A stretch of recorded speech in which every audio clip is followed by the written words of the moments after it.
Hey guys, ILene Vick here for Teaching Adult Coloring with ILene Vick. Welcome, welcome, welcome. We have our special guest coming in tonight, Jeff Haynie, who will be here shortly. Come on in. I can't wait for him to get in here. Dawn, hi. Gabriel Davidson, hello. All right.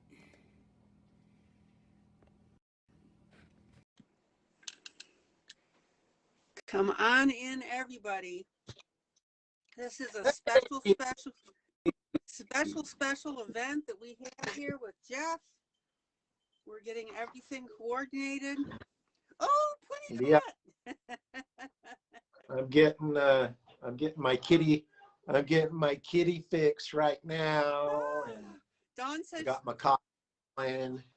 Dawn says she's about to pee her pants with excitement. Dawn.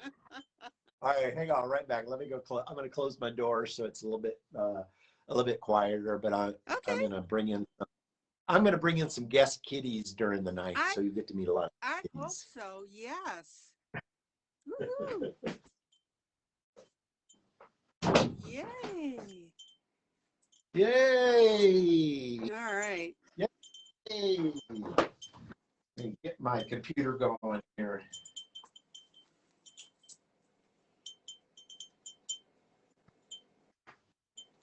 All right, so we're a little early here because we're just getting things set up. So come on in, everybody. I'm getting my coffee going. I gotta get my coffee going. Oh, you better believe it.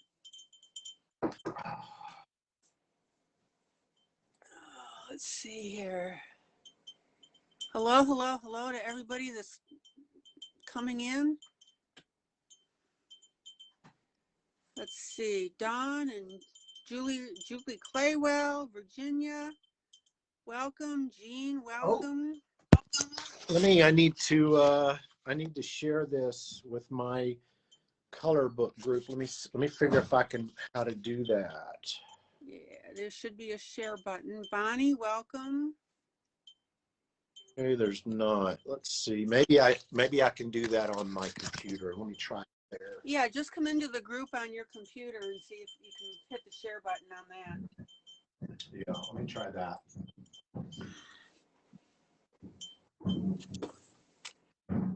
Welcome to everybody that's coming in. Rebecca, welcome.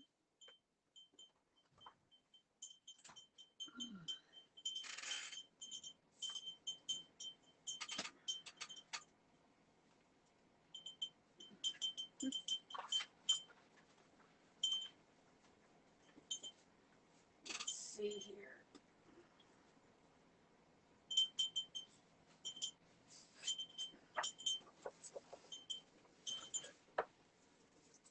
Kaz, welcome. Julie, thank you for sharing. Melissa, hello. Rebecca, Bonnie, did I catch everybody? Yeah, Jean, Julie, Gabrielle, welcome. Bonnie, welcome. Julie, thank you for sharing.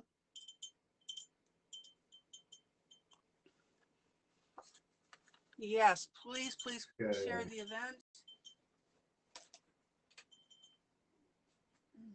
Yeah, bear with me. I'm trying to figure out how to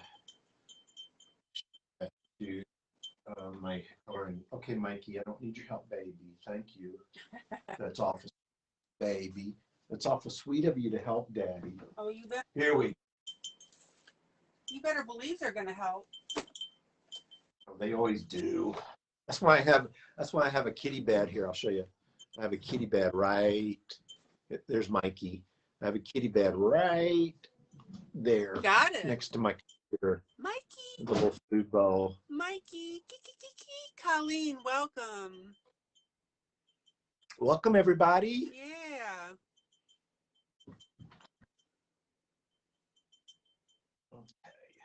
Good. Now I got it. I've got it shared. Oh, super.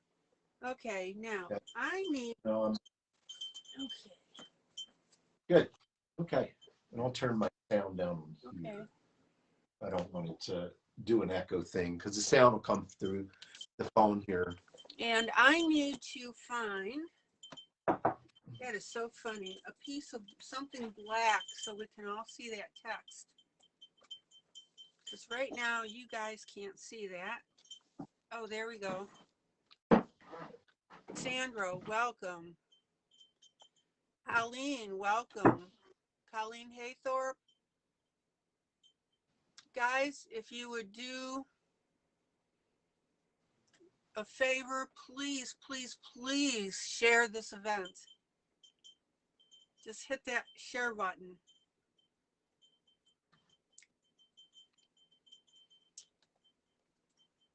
All righty. Katie, hello. Sandra. Oh, cool. All right, people are coming in. Yeah, they're all falling in the door. Yeah. You get to meet the kitty. You get to meet the kitty artists. You better believe it. Excuse me, I'm gonna use a tissue. Okay, go ahead. Sorry about that. Bless you. Melissa, good to see you. Canada is in the house. Sandra K. Kuzniak.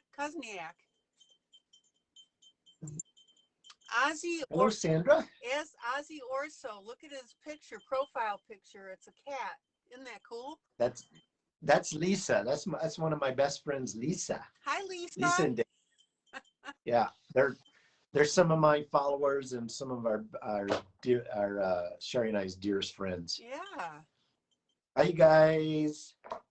It's a different. You guys are used to seeing me on Coffee with Kitties on my Patreon channel, but tonight I'm getting to spend time with ILene Vick as she does demos and we talk about all kinds of stuff. Yeah. Pearl, welcome. Yeah, I'm just giving time people time to fall in the door, so we're in good shape here. That's good. That's good. It gives me time to do my coffee a little bit and just kind of. Let's see here. Mikey, why don't you come over here? Come over here, baby. You gotta be showing your face. Yes, Mikey. Start introducing your cats. Well, he's kind of. I'll bring him in. I'll bring him in a little bit, probably a little bit later. Okay. Mikey's my studio cat right now, so the other ones I can't bring them in at the same time. So with Mikey, I'll bring somebody else. Oh, okay. Actually, I'll do that. I'll bring somebody else in. Come on, Mikey. Let's go. Let's go outside for a little bit. Come on. Yeah. Let's go outside.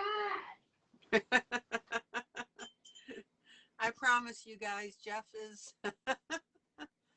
And guys, for those of you that are not members of my group, if you would care to join the group, I'd love to have you. I'd love to have you.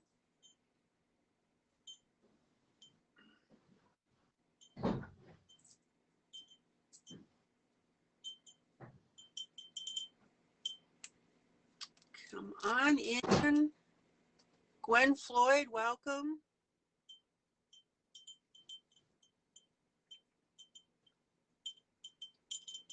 Rebecca Jones, Barbara Barnes, yeah. Julie, welcome.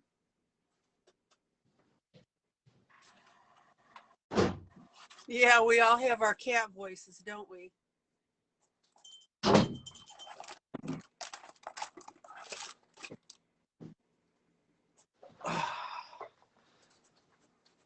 Putty Tat. Hi, sweetie. This is Loki. He's my little love muffin cat. Loki, yes. This is Loki. Hi, He Loki. is a sweet baby. Loki. Loki. Like, I don't want to. He says, I don't want to. Leave me alone. Yeah. Hi, everybody. All righty, let me grab this picture that you. Welcome. Also, welcome all of you from the Haynie Coloring Book Fund Facebook page too. Appreciate you joining us. I'm here with ILene Vick, and we're going to be talking color books. We're going to talk stories. We're going to be talking cats, taking questions, just doing all kinds of fun stuff. You better believe. Drinking. You better believe it. All right, so let's start to roll here. Are you ready? I'm ready anytime you are. Okay. Yeah, I'm chilling in the studio. Okay, well, just wipe that coffee off your face and you'll be all set. I'm kidding. I'm kidding. I'm kidding. All right. Well, welcome to everyone who's coming in here as part of my series for bringing coloring book artists. Hi, Julie, we will be talking as long as it takes. There's really, I've gone upwards of 3 hours, 10 o'clock, even past that. Excuse me. So we are not really on a timeline at this point. All right. So my name is ILene Vick. For those of you that don't know me, this is Teaching Adult Coloring with ILene Vick. And I broadcast every day, 7 days a week at 7 p.m. Central Standard Time. And what I'm doing is I am making it my mission to bring in coloring book artists into the group for you to meet and talk to and chat. So it's my meet, greet, and chat with our artists. And Jeff, bless his gizzard, little gizzard, has agreed to come in. And I am just over the moon that we are doing this with him. And I want you to meet him. Please, please, please do not be shy. This is the time to speak up and talk. And Jeff is just going to want some information from you as a coloring book author. For example, the kinds of things that you like. And we are here for an exchange of information, and I cannot say that enough. So Jeff, I'm sure, and I also have the ability to scroll back. If you have a question that you have asked and we miss it, Dawn, if you will, please catch it, or one of my ladies, that would be great, or members would be great, and we'll get you. We want everybody involved, so don't be shy. All right. So, Yeah. Jeff, I thought first of all, and again, if you want to change up, let me know as doing this. I'm totally fluid as to what we're going to do here. I want the emphasis to be on you. This is the idea. And one of the first things that I wanted to show you is Jeff's book. Thank you, Dawn. I appreciate that. Is Jeff's book. Now, Jeff is a highly skilled artist. He has oodles of years in arting. I'll call it that, Jeff, arting. And Okay, that's fine. That works. Yeah. He has experience with Pixar and did you say Disney was one of them as well? Disney, Warner Brothers, DreamWorks, entertainment industry. Yeah. I mean, oodles of years in the arts, and he has started over the last couple years, and again, if any of my information is wrong, Jeff, just tell me, is taking his art and also creating new art and creating coloring books. And these are wonderful books. Hi, Kim. These are wonderful, wonderful books. I want you to see them. And I want you, Jeff, if you see something that you want to talk about briefly, that's fine. Again, just pace me how you want me to go through your books. Totally up to you. Yeah, I go back to that one. Go back to that one. I'll tell, I want to tell stories. What you'll notice in my books is, pretty much all of my drawings have stories to them. This drawing in particular, that says, "I will be with you always." This was done as a memorial piece when, you know, we've lost several of our cats before, but, you know, I just wanted to do a drawing that just kind of represented, uh, you know, a memorial piece for the loss of a pet, or loss of, you know, in our case, cat. And all the little orbs, or the little, they're like little souls. They're just all kind of symbolic of different, you know, different animals.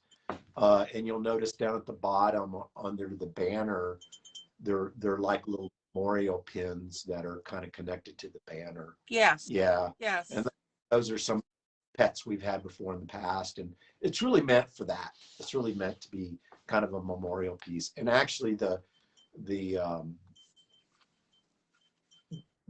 cat is holding kind of this, you know, precious soul. So it's kind of that symbolic of just these precious things that, you know, have really kind of enhanced and blessed our lives. So anyway, that's kind of the story behind that drawing.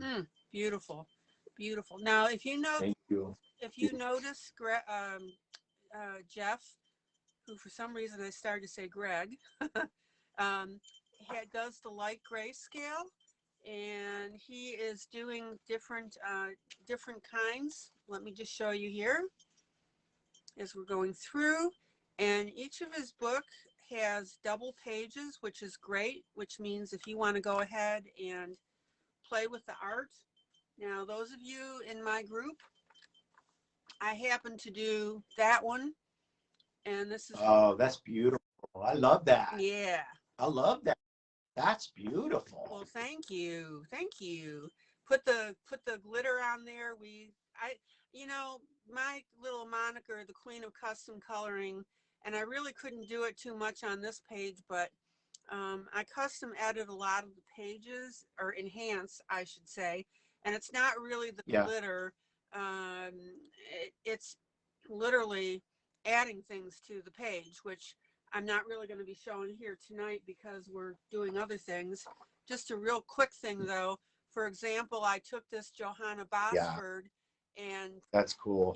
Cut that out of the coloring book because I had two of them, and put it down on pastel paper and colored it up and shadowed it, and, you know, put what emulates little bubbles and stuff like that. So that's the kind of stuff I love to do. Hi, Cubby. That's cool. I like that. I like that you're combining, you're actually combining a couple of things together and making it this whole new piece. That's neat. I like that. Exactly. And on this little piece, this is a scrapbook little dragonfly that added. So, you know, I glued that on there. Now, having said that, it all has to be done tastefully, guys. You just don't add, you know, stuff to pages just to add it. So there's go back to that. Sorry, go back to your coloring. Which one? Pull your coloring of the one of that you did of mine. Yeah, that one. Pull the mask closer to the camera, because didn't you put some like glitter and stuff on it? I did. Can you pull it closer to the camera so I can see it? I sure can. Yeah, that's cool. Yeah. Yeah. Oh, there. That's neat. I like that. See how that? Yeah. Yeah. So that's the kind of things also. And my main thing is I want my group to think outside of the box when they do the coloring. Now, I noticed, Jeff, that you would do an image and then do a close-up of it. Yeah, I did that in my first book. I did that because my drawings are so detailed that you know, actually my wife was saying you should do some close-ups because there's so much detail in there. And like, there's a good example right here. There's so much detail on that image. Exactly. That, you know, the page before of the big shot of them, of her. And I love that this is called Cleopatra. This is called Cleopatra is the name of this piece. Cleopatra. And it's, yeah, Cleopatra, like Cleopatra, but Cleopatra. And it's an Egyptian cat being worshipped by the mouse. Yep. The mouse is our friends. One thing I wanted to say too, Eileen, that you'll notice, and I'll give you an example here, is that you'll notice in my line books that are line art, I do a slight grayscale in there, and the reason why I do that is, and I try to really pull it way back to where it's not technically a grayscale, but what I'm doing is I'm trying to encourage shadowing.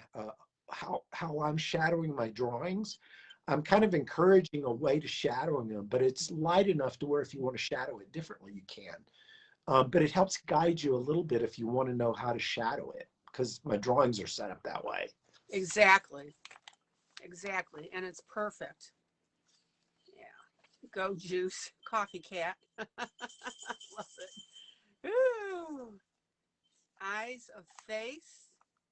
Honestly, Yeah, this one, that one is so let me, here's a good, Eileen, here's a good example that I want to, let's hold on that one for a second, if you don't mind. of course. I'm going to pull up and I'm going to read.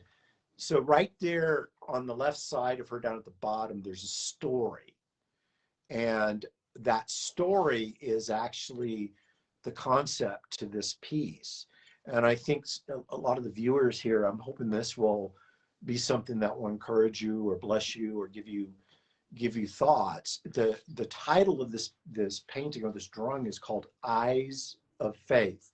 And let me pull up, give me a second. Let me pull up, because I got to pull up the story so I can read it, read it to you. Just give me 1 second and I'll pull that up, because I want to share, just 1 minute. Oh yeah, this story where it took what seemed like a lifetime to let go. Yeah. Yes. Yeah, you can read it. You read it. You can read it there. Actually, I should just pull up the book and read it. Duh. I know. Sorry, I'm still working on my coffee. Let me pull the page up. I want to read it. Yeah. I want to read it so that way you can hear how. Here we go. Here it is. So let me read this. This will give you more of an idea as an artist that when I'm doing these drawings, there's messages, there's ideas, there's concepts. I mean, not all my drawings are. Some of them are just goofy fun, but like this one is very serious because this is really meant to encourage, and you know, this is actually a life experience of learning how to, you know, stop trusting in a lot of for me to stop trusting in a lot of my dumb ideas and start to listen outside of myself. And it said, this is the story. It took what seemed like a lifetime to let go. Fear and judgment were familiar friends who always had a word to rob faith of embracing the future. So remember, this kitty's name is Faith, and the title is called Eyes of Faith. Her name is Faith. Okay. So inspiration came like an unpredictable dragonfly in the wind, flying free, but not staying in one place for very long. You know what? That a lot of times is like my creative inspiration. It kind of comes and it goes. It comes and it goes. But each time she stepped into the light, the warmth brought a sense of safety to her soul. After she calmed down, it became clear. She had to close her eyes to see. Her trust was no longer in herself. Her strength came from a different place. So if you see right on underneath here, she's got a little eye, and she's got her eyes closed. So in other words, and that's symbolic of her spirit and her soul. Yeah, exactly. Yep. And the dragonflies are symbolic of just of kind of flight, you know.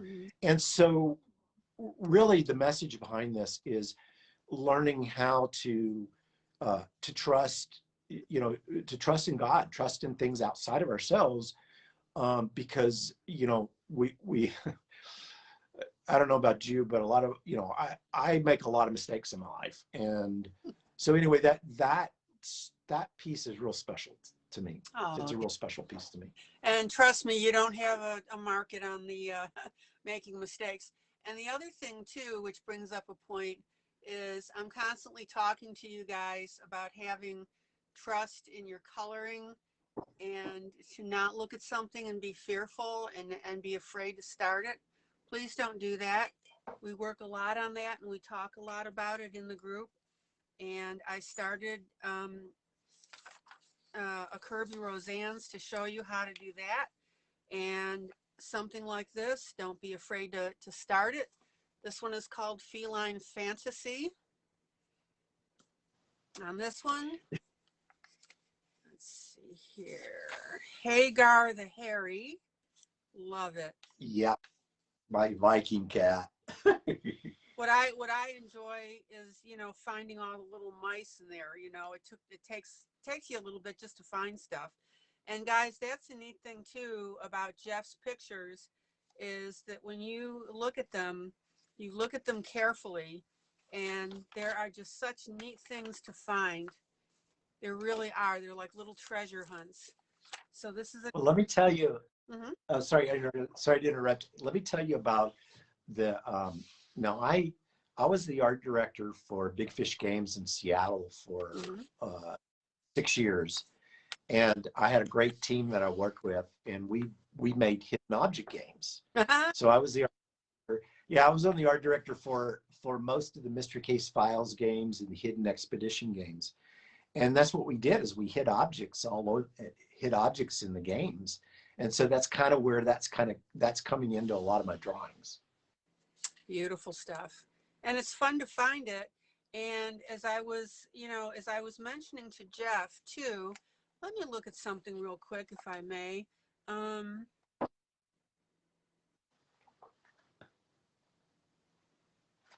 Yeah, there were just a couple things in here which I'm not finding right off the bat, but I suggested to Jeff that when he's, oh, okay. Yeah. Just, Oh, you find it? Okay. well, yeah, I mean, just really minor stuff. I always encourage everybody when they see something in a coloring book to go ahead and finish the image if there's something missing. And so here we had a little bit of missing on the key. You just fill that in. Here we had a little bit missing up on the collar, a little bit missing. Nothing earth-shattering, but as I mentioned to Jeff, we as colorists cover every inch. I mean, we color every inch of a page, literally. And so just to keep that in mind, all artists, you know, coloring book artists, just to keep that in mind. Okay. Oh, I'm sorry. I accidentally went backwards. Hold on. There we go. So Hagar the Hairy. Yeah, neat stuff.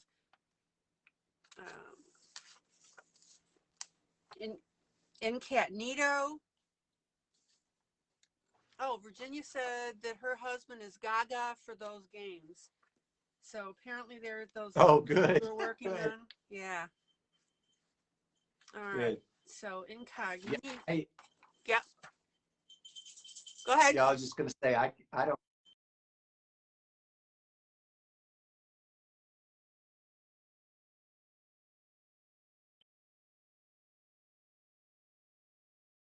If you see me turn my head looking this way, I'm looking at the comments on my computer because I can't see them down here at the bottom. So. Okay, that's fine. Let me pop that. Okay. So then we've got Incognito. Hi, Maureen. Welcome. And then, of course, we've got that close-up of that. So that's really beautiful. Hi, Helen. Jeff, I can keep an eye on the comments for you as well. So there's no problem there. So if you want to go ahead and just I can take care of that for you. All the cats Okay. and the names in the books, because the one I have doesn't have it. So do you name all your cats in all your books? Yeah, you know what? I'm in my new books. I'm gonna start putting the titles and things, and I'm Mm-hmm. probably gonna put the stories in there too. I didn't want to because of the I didn't want to put writing on the back side of the page. Mm-hmm. Um, Oh yeah. all of these drawings are actual paintings. Like I'll show you. I'm going to show you the incognito. Let me put it on this screen right here so you can see it. Okay. But I'm going to put it. But all of these drawings are actual paintings. So Oh there's the yeah. painting. Okay. Let me go back to incognito. Hold on. So let's go ahead. So pretty much every one of the drawings. This is an oil painting, by the way. This is an oil painting. I'll show you close up. Okay. I've got the Um, coloring book image. Oh, beautiful. so here so you can see. So all of these drawings were paintings. They start out as a pencil drawing, then I turn them to a painting. And somebody made a comment about shading or shadow. I'd love to talk about that some tonight about, how I shadow and shade and just kind of talk a little bit about that. That would be a great topic sometime tonight to talk about.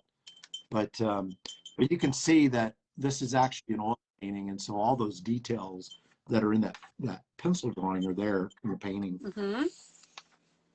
Yeah, and I've just gone to the close-up picture too. So beautiful. Yeah, Yeah, so you can see. Yeah.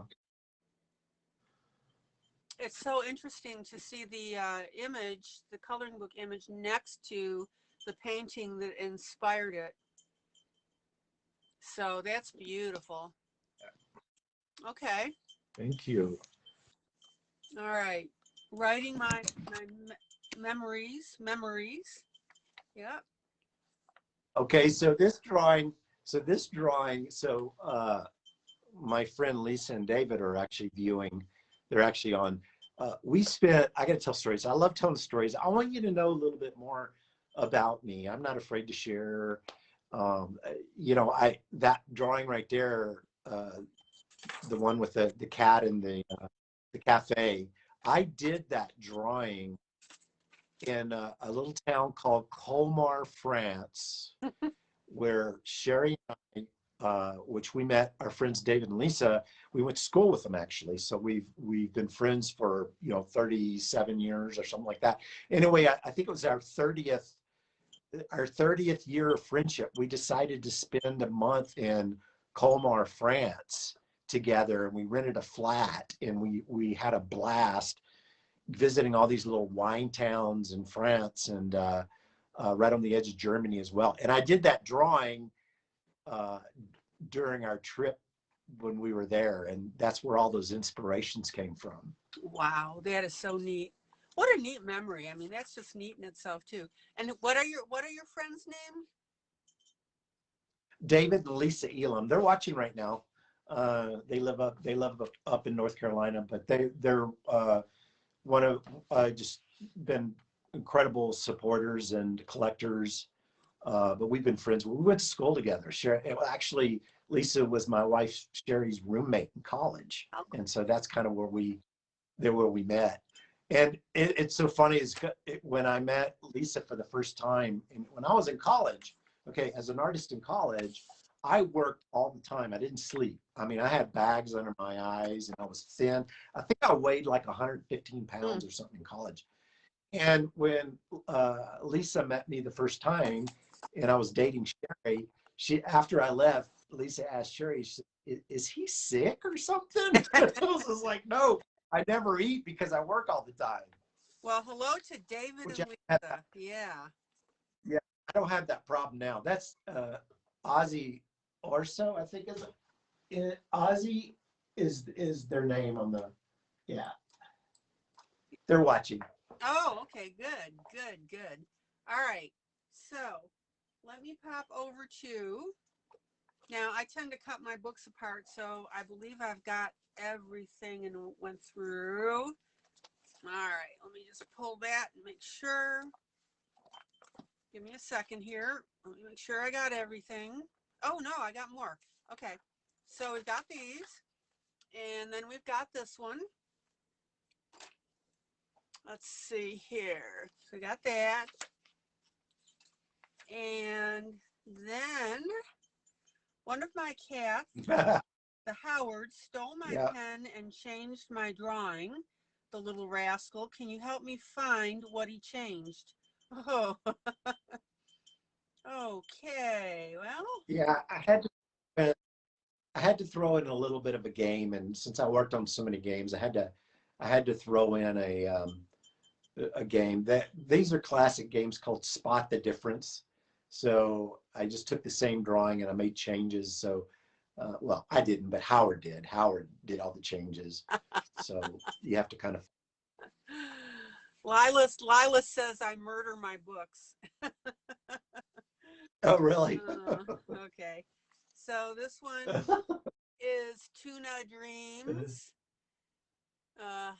There we go. So Tuna Dreams on that one. And yeah, those are hysterical. Okay. And let's see. Zombie Cats. So this is a series I did. This is part of me being goofy, but I did a series of paintings called Zombie Cats. I did the first one just for the heck of it because I thought it would be a fun concept, and they just did really well. So I did a series of them. This is, I think, the third one of the series. Okay. Um, All righty. And guys, if you are liking the images, feel free to throw Jeff and me some hearts. All right, so that is Whimsical Fantasy Cats. And this is your first book. Go ahead. That's my first book. And I want to tell everybody too that, I do sell the books on Amazon, but you can also go to my Etsy store. It's Jeff Haynie Art. And you spell my name Haynie. But I have an Etsy store, Jeff Haynie Art. And I have the PDFs that you can buy there. You can also get them on kittyartist.com, which is my website. But on my Etsy store, I have single pages too. You can buy single pages. Okay, so we can buy the full book or the single. Okay. Right, right. All right. So then, of course, I was so in love with your first book, then I had to buy your second one, Fancy Fish and Fabulous Felines. There we go. And let's see, kitties are blessings in furry bodies. I love it. Yep. Okay. Yep. About the book, about the crazy artist, and then some information on cats that Jeff currently has and has had. 3 of them. Hey, I want to give a shout out. If you look there, I'm at the top left-hand corner. My wife Sherry is in the top right-hand corner, and just below us, in between us, is a neat person named Gayla. Mm-hmm. So Gayla Albert she has been she's been helping me on. She runs the Jeff Haynie Coloring Book Fund Facebook page, and there's a neat story how I met her. But she's been real sick lately and hasn't been able to help a lot. But she's real. I just want to do a shout out to her if she is watching. But she's just been really special to us, a real godsend, and has helped. She actually helped me get the Facebook page going and the Patreon. I have a Patreon page as well, and she's just done so much for us. Oh, And I've just been praying that she's doing well. She's just been real sick for a while. Well, but anyway. Well, Gayla, if you're watching, thank you so much for supporting Jeff and Sherry. And his little text at the bottom says, Gayla watches over the Facebook groups, Patreon page, and newsletters. She shares her creativity, kindness, and buoyant spirit with everyone she encounters. Oh, how sweet. Love it. All right. So here is Jeff's second book, and your repeat pages on this one are in the back. Is that correct? Let's see. I'm trying to remember what. Yeah. Yeah. No, I just did repeat pages on those. Oh, okay. Yes, you did. I didn't do close-ups. I didn't do close-up. I just did repeat pages. Okay. So we're looking through this. Okay. Steampunk. All right. These are so in this book right here, Eileen, I do a lot of fish drawings and I do a lot of cat drawings, and then I combine them. I just decided in this book to actually combine the two. So there's cats and there's fish, and my fish are real fantasy, like you can tell right there. They're very fantasy, and I'm going to talk about one of my influences. I'm going to grab a book and show you while you're talking about the pages. I'm going to show you one of my big influences. Okay.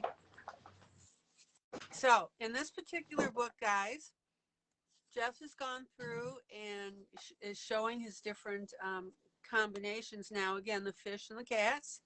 So we've got this little guy curled up. Love it. Love it. Everybody can relate to that. Go Juice. There we go. Oh, hang on, wait, hold that right there. Yep. Hold that right there.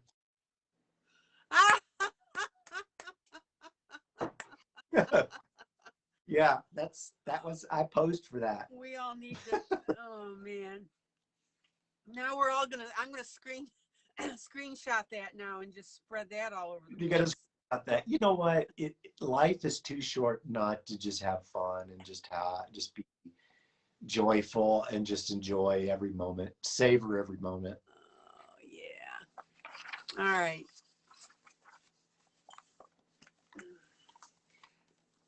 So hold that one right there. I want to show you one of my big influences. There's an artist that I study a lot. His name is Alphonse Mucha. Okay, and some of you may have heard of him. He's probably most well known for his graphic images, like images like these kind of things, the real beautiful women with flowing gowns and stuff. But what I like about Alphonse is that he's well known as an Art Nouveau artist. And so the way I explain Art Nouveau is like this, and you'll notice it in my drawings, is that when I draw, I want all of my lines to have a flow to them. So you could literally take your finger with this drawing here, and you could actually flow it, come through the fish, come up around the eyes, you can come through the scarf, up the feather. So I like the viewer's eye to move through the piece and not get stopped. So it's just a flow that I like to add into my drawings. And this Alphonse Mucha is the artist that I study a lot, because that's kind of what he does in his drawings. And that's interesting that you should bring that up, because as you color, you want your colors to flow as well. So yeah. All right, another side picture here. Okay, so we've got that one does too. Look how see how the tail, see if you look at the tail, it curls around, it comes through the leg, goes through the body up to the face, and then you catch the background with the dotted line. And there's that. Puts you back around. It brings you to the arm. That's such I love doing that. So that's why my drawings move like that. It's funny, and there was something about your drawings, and I couldn't quite put my finger on it, and you're absolutely right. So now that you've pointed that out, that is so cool. Now, the dual thing here, guys, is in showing, obviously I'm showing you Jeff's book if you're interested in picking up his art, because I do want you to see his art. But the really neat thing is by having Jeff here as well, we can talk to him as well, and I would highly encourage that you do that. I'm watching comments if you have any questions for him specifically. Hi, Yvonne. All right, so that's different. So this one, yeah, this one is, notice if you look in the windows, there's a couple of kitties in there having martinis, enjoying the ride. Yeah. Yep, yep. Oh, yeah. All right. So the artwork, Yeah, the artwork is phenomenal, guys. It really is. thank you. This one, I just wanted to put a whole bunch of eyes on. I don't know if you've ever seen a halibut fish. Yeah. It's kind of, or a what's the other one? Halibut, and the sand dab is one, flounder, where their eyes are on one side of their face. Oh, just neat stuff. Okay. Yeah, I noticed that this grayscale for neither here nor there a little lighter. So is one lighter than the other on the pages? Yeah, in that one, Yeah. I think so. In that one, I did a little bit lighter, I think. You did? Yeah. Yep, you did. Okay, good. Got that. That was on my sticky. You know, with the PDFs, I mean, you know, there's the printed book, and then the PDFs are set up where, you know, sometimes people like to print them lighter, you know, and adjust it to where they, you know, when they print it to color, they can print whatever value they want, darker or lighter or whatever. So Okay. sometimes a PDF is a bit easier to do that. Katie wants to know if you could post all ways to purchase your art on our group wall. So I believe, I sure. yeah, I thought it was already there, but please do that again for us. I'll do that. Yeah, I'll do that. Okay. All right, so we got that. Alrighty. Yeah, see, here's another good example. Watch, see how I just have, it's a very simple way that I'm moving your eye through the piece. Mm-hmm. And what that does is it creates a softness and a sense of harmony in the drawing, as opposed to a drawing that, you know, kind of, I mean, if I wanted to, my zombie cat drawing has a little bit more of that kind of thing in it, but this one is smoother, curved lines, they're real flow and smooth. Hey, buddy, you want to say hi? Want to say hi? We have, okay, you were talking about Art Nouveau as well. And there's one that I'm working on right now. Yeah. There you go. That's exactly it. Yeah, you see how it flows? Yep. See how it flows through it? Yep. And that's, yeah. Yep. That's an Alphonse Mucha drawing. Beautiful. Yeah. And this one, you were kind of talking about classics. I colored that one. That was actually a freebie, but this is, it's a famous painting called An Angel Playing, Flageolet, Flagoelet. So this was one that I Is that a Burne? I think it's a Burne Jones, isn't it? Yes, E. Burne Jones. Mm-hmm. Yeah. Okay. And then, All right, that's my art history, man. beautiful piece. So yeah, let's see. So Jeff requests, yeah, can we have Jeff post all the ways to purchase? Okay, I'm just repeating that. All right, so we've got that. Yeah, I will do that. I'm going to write a note after the broadcast. I'll do that. Unless you want me to, do you want me to do that during the broadcast here? You can do it afterwards. Okay, I'll do it afterwards. It's I'll do it fine. afterwards.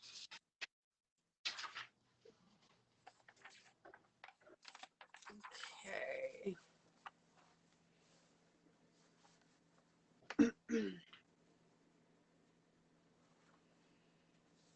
All right.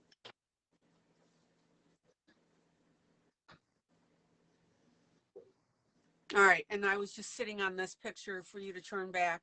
I thought this one was kind of interesting with the candles underneath the fish.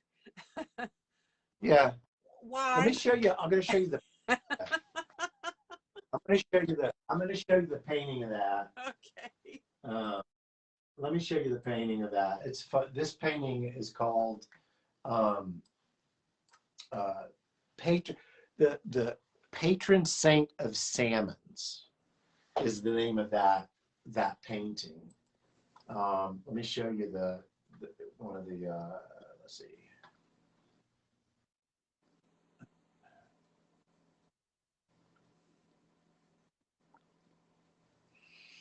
And when you're ready, because I know you can still hear me, and I know we're going to discuss this, the question came up, Jeff, curious, what school did you go to and what degree, if any, did you get?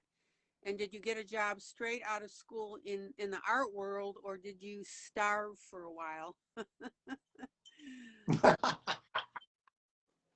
yeah. Those are all great questions. Those are great questions. Yes, I did. I went to school at a school called East Texas State University. Um, and I studied art. And I also went to Louisiana Tech University and studied fine art. I do have an honorary degree from the Art Center School of Design in Pasadena, California.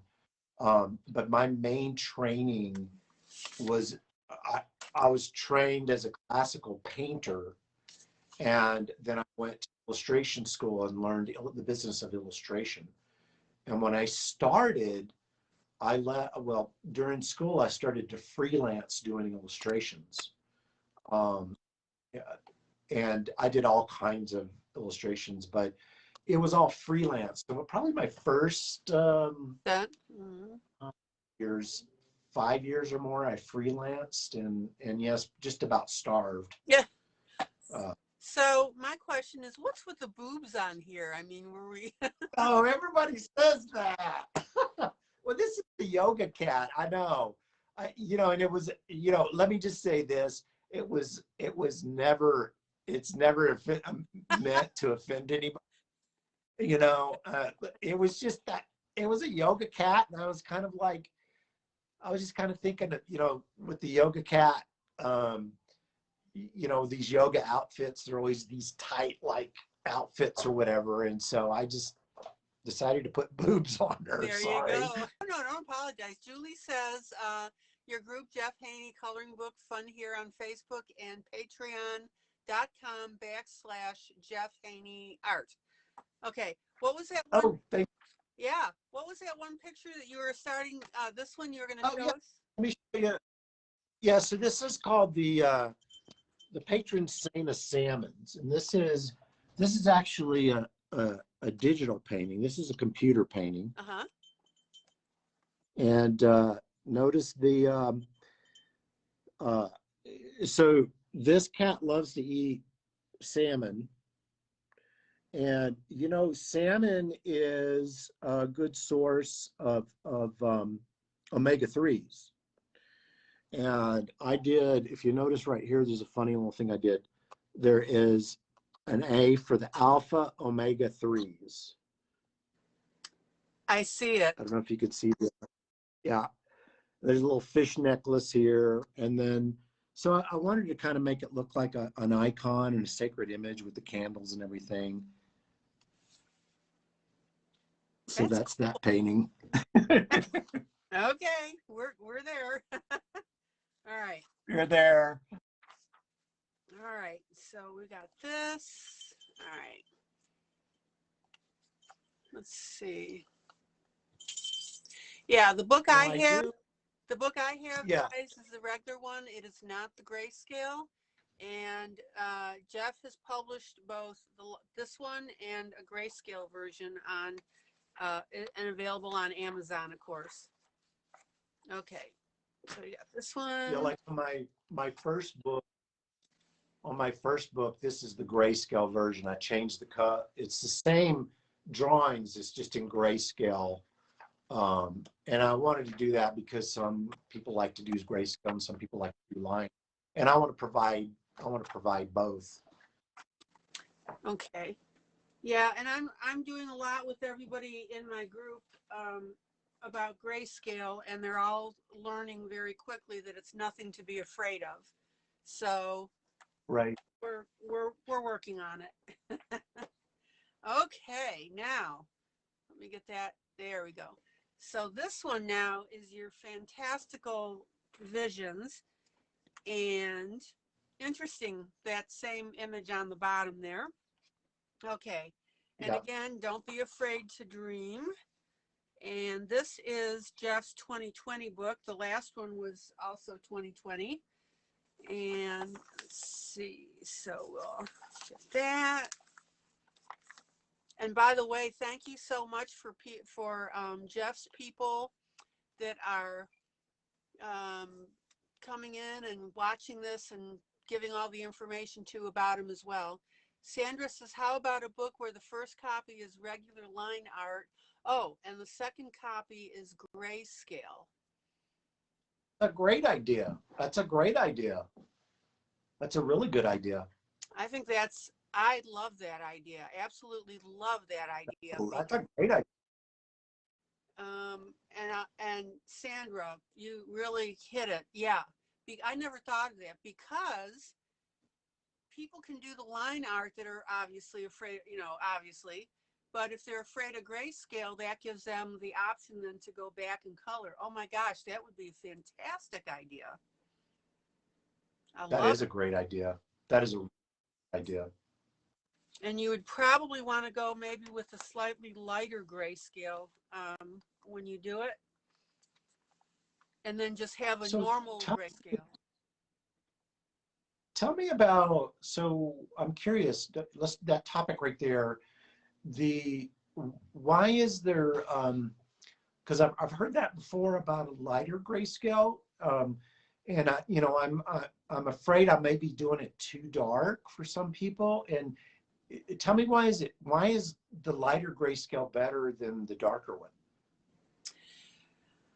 I have found, I mean, to me personally, it doesn't make that much of a difference, but for some reason in the coloring community, there seems to be somewhat of a resistance to grayscale. I don't know why.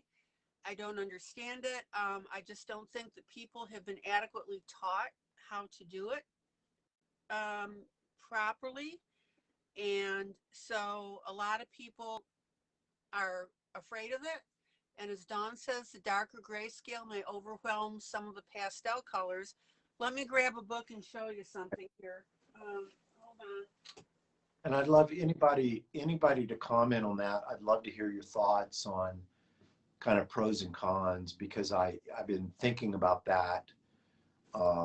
As a matter of fact, my newest book, I actually did a dark version and a lighter version. Okay, let me show you, if you don't mind me showing another book for a second. No. This will probably answer your question. So this is by Black River Art. Okay. Yeah, and Maddie says there isn't much room for your own interpretation in grayscale. Lila says, are you reading the comments, Jeff? For those, I'm sorry. No. Turn back towards the camera. I'm sorry. Lila says, for those with vision problems, it is very difficult to see the dark grayscale. Okay, got it. Okay. Now, so let me show you this. These are fine art pictures. I bought this book from the group, and the grayscale is very dark, as you can see. Yeah, I can see that. And there are some that are even darker than this, and I'm going to flip relatively quickly. Now, personally, so what I'm teaching my group is, when you have something like this, that the emphasis, of course, is going to be on the face, and then if you want to do a background, and then you let the black be part of the art. And I think that that's kind of blowing some people's minds about doing that. So I have a couple of books. That like this one, but the grayscale Yeah. is very, very dark. I mean, it's so dark, there's like a little image in the center, but that's part of the art. Yeah. Okay. I don't think this book has, oh, that might kind of be part of it. Let's see. Let's see. There. So let's So, see. oh,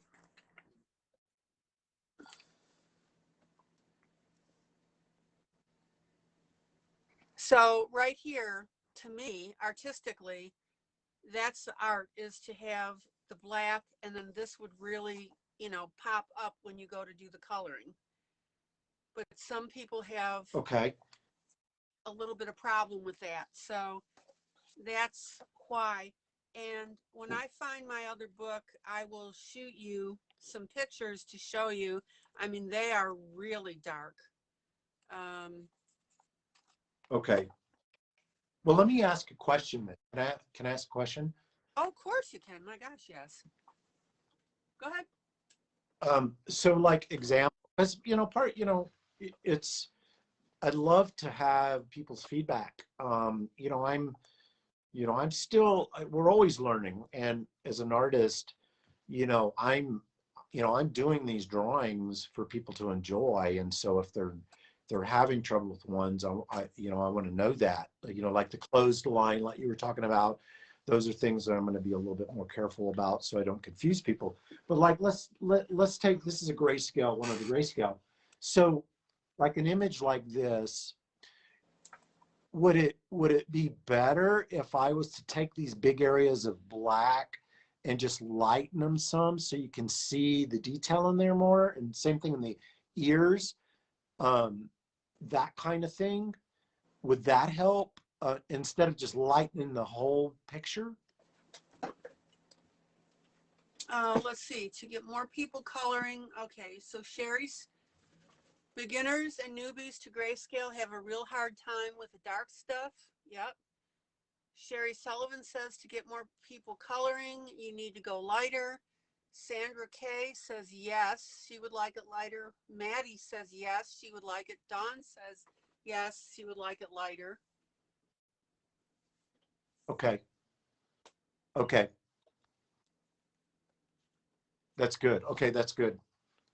Okay, so that's something in a when I do new grayscale books, I'm going to look at that as far as really bringing that opening up those dark areas more and lightening things so that way you can see kind of what's in there. And I'll also somebody said something about the color, being able to see the color through it. And obviously, if you have black and you put a color on top, a transparent color like a marker or something on it, you're not going to see it.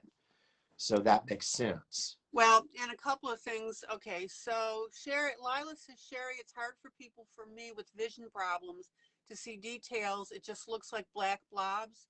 Sandra says it would help me as I like to color all the picture. Dawn says yes, just the darker areas lightened up, not the entire picture lightened up. Beginners and newbies are having problems with it. Virginia says, I like it where you have a lighter version. Yeah, so a lot of it, Okay. Jeff, is coming up with vision problems. All right, here's a book that I found. This one is from Black River Art as well. And as you can see, this one Okay. has, Got it. Yeah. see all the black? So dark. Yeah, well, but Yep. It's so dark. what people don't realize, and I'll be doing some coloring coloring on this, is the idea is to color the areas that are lighter. Okay, so the clouds, the little stars, you know, the tree, etc., and then leave the black alone. You don't color over the black. And people with Yeah. grayscale sometimes think they need to color over all the black, and you don't. You wouldn't Right. color out here, for example. Right. So in other words, black becomes part of the image. Now, having Right. said that, yeah, I mean, like this one here would drive a lot of people nuts. because of all the black. Now, when I color, I would color the moon, I would pick up the little light areas, the tree, and then leave the black part as though I went through and colored in black. So see, that's what the difference Okay. is. People are so used to coloring the whole page that when they encounter a page like this with a lot of black, they don't know what to do with it. It throws them. Okay. Interesting. Okay. Oh, and here's Maybe perfect. sometime.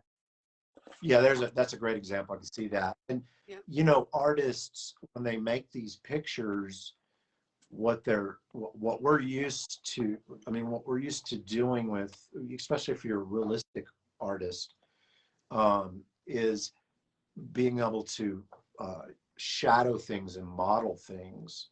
And part of modeling things is taking things into real dark, a contrast, light and dark. Maybe sometime, I don't want to blow the minds of some of the colorists, but it'd be fun for them to see sometimes the difference between when you're adding color, especially transparent color, on top of a drawing, it just continues to get dark. And of course, then the black doesn't show anything. There's also opportunities, and it's not to be something to be afraid of, is where you can actually use more of a pigmented marker, or even a lighter color pencil, where some of the color you're adding it on top of the black. You still have the contrast, but it's not like darkening it. It's actually just kind of like almost ghosting and getting a little bit more color. And you can actually get a lot of fun little accidents that way. And you are exactly right. And I'm looking for a piece right now that I was doing. You in effect are tinting whatever isn't jet black. So here's a good example. Right. I got that from Pixabay, and as you can see, there's a lot of black in there, which really you can enhance. Okay, not black, but a very dark gray. But something like this, where it's very black right here, I would just leave that sit. So when I'm coloring this, I am only coloring those images that I literally can see on the page. But Right. Let me go. Hang on for you. Go ahead.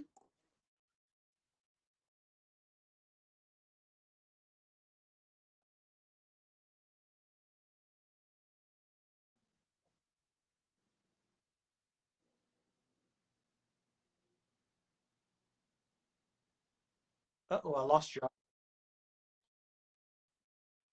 Let's see.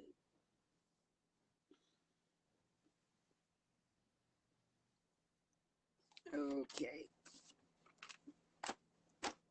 Your audio is kind of cutting in and out. Okay, can you hear me now? Yeah. Yeah. Okay. Yeah, we had a little break. Okay, you started to say something about this? Yeah, no, I was gonna say that there's a no, I love that. I love what you did with that.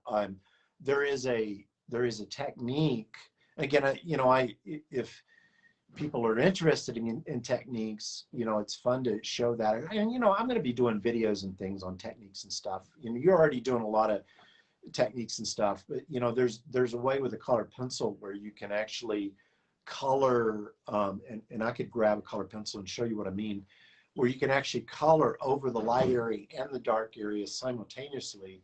And there's enough of the value that comes through those colored pencils where you're actually, it's like you're tinting it, but you're actually adding color to both, and you don't lose the detail. It's kind of neat. But I mean, I don't want to, like, the techniques I use as a painter are very similar, and to create some of this real gradation that happens in my paintings.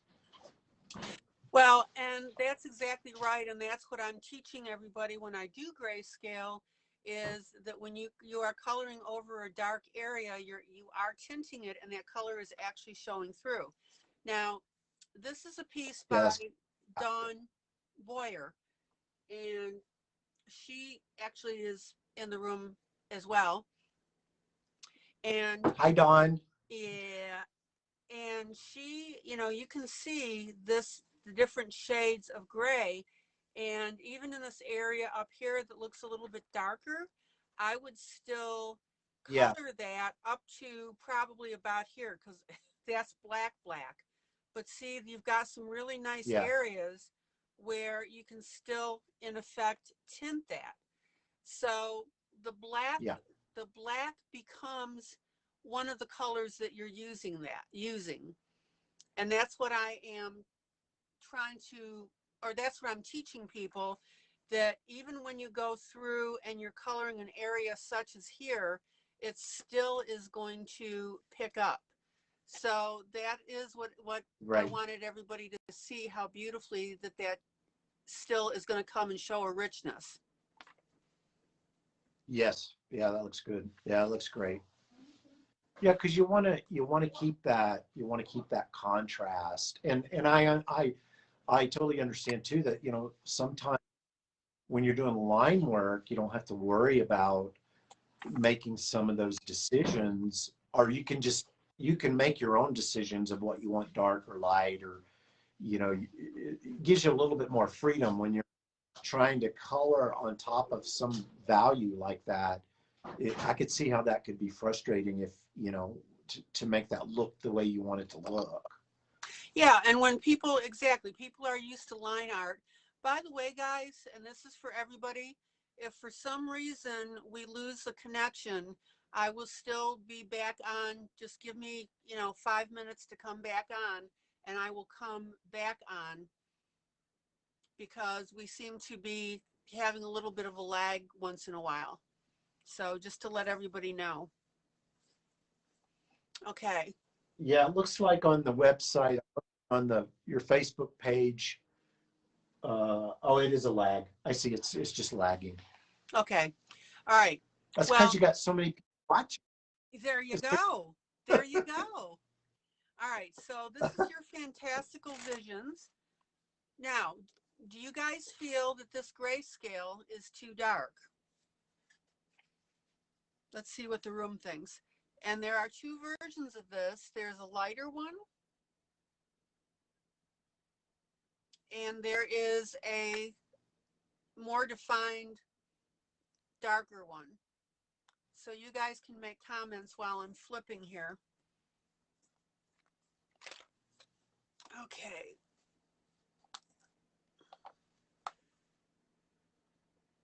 We are crashing you. That's probably it, Julie. Julie. Hi, Julie. Hi, Julie. So Jeff has provided, this to me is a more washed out version of this. Yeah, yeah. Yeah. For me personally, And I did my, yeah. go ahead.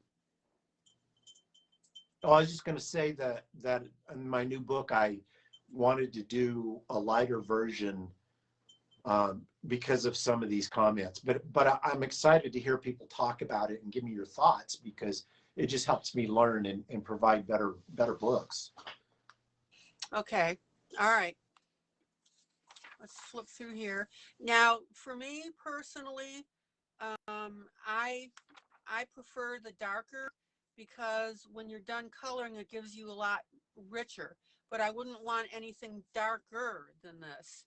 And this may be where you might want to supply a gray scale and a line art. I think that's a out of this world idea, Sherry. That's a really great idea. That is a really good idea. Okay, so here's another And one. yeah, I can see how that one would be too dark, and that could be too dark for some people, especially the cats in the foreground. Yeah, and personally, even for me, I think that this is a little dark for me. Okay, got it. Okay. Let's see. So Virginia Dare says she likes the darker one on the octopus because it shows more detail. And Julie Okay. Claywell says I would be more tempted to try a lighter one. Yeah, this one with the cats is a little bit dark, Yeah. I think. All right. All right. Okay. Jeff, we really need to You talk like about. this one a lot, don't you? Well, let me tell you the story. So this, the title of the painting is called Bullseye. And so I wanted to Bullseye, my pet from Mars. And I wanted to design this creature that was kind of it's got little almost chihuahua mouth heads or whatever, and it's got this big eye. I just wanted to come up with this funny like little pet creature that was kind of like a dog, a cat, you know. All right. And let me show you something really quick here. So I've got a water-based marker. And so Okay. I'm just going to show you this real quick.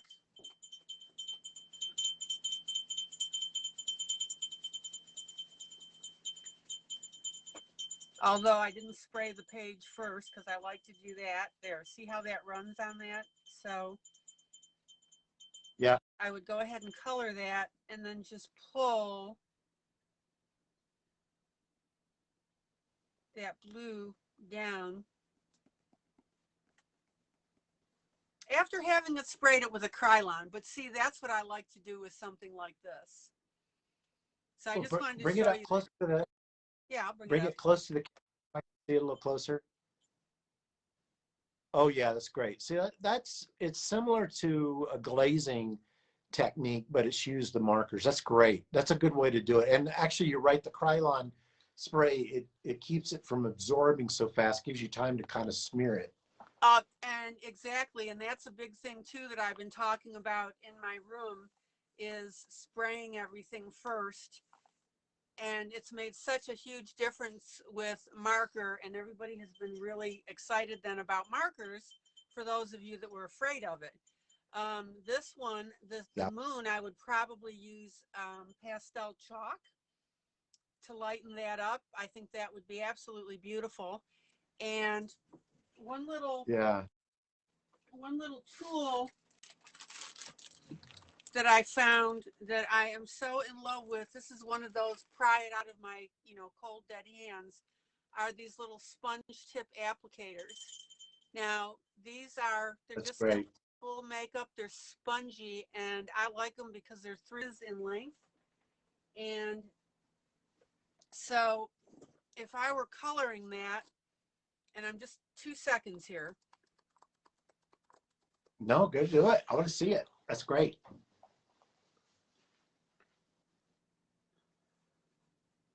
Yeah, that's great. That's cool. And these sponge tip applicators, I mean, somebody would say, well, can I use my fingers? But it just doesn't apply it as beautifully as it does with the applicators. And Right. so let me put a little orange in there. Cotton swabs, you can use some too if you don't have that. Cotton swabs. Yeah, you can, but I'll tell you what, the the sponge tip applicators are like the best. I just cannot Yeah, say that. enough Well, of that. But see how that's picking up? do you wash? Yeah, that's great. Do you wash the end? Do you wash them or something to get the color off so you can start fresh again? No, but what I do is I make sure I use all 4. So I would, I put these in my used tip, used part, and then I will grab it again and then my other 3 surfaces. So I don't know I how see. well they would Okay. wash. Yeah. But do you see how beautifully? And to me, Jeff, Yeah. this grayscale on the moon is perfect because it Okay. really allows you to bring those colors out while you're doing it. The gray, yeah. I mean, this picture here is just an overall great grayscale, I think. Okay. So what I would do on the eye, and again, I haven't sprayed this, but let me show you. So, and I'll pull it up close.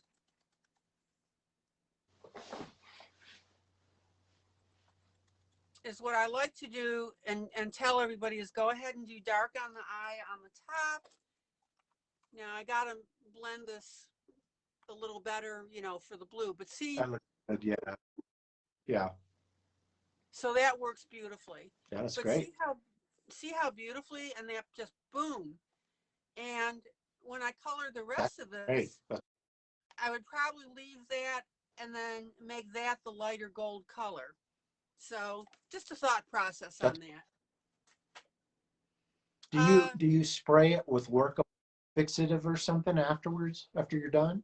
I do it before and after. Yes. Okay. Okay, to Yes. seal it to keep the chalk from coming off or something.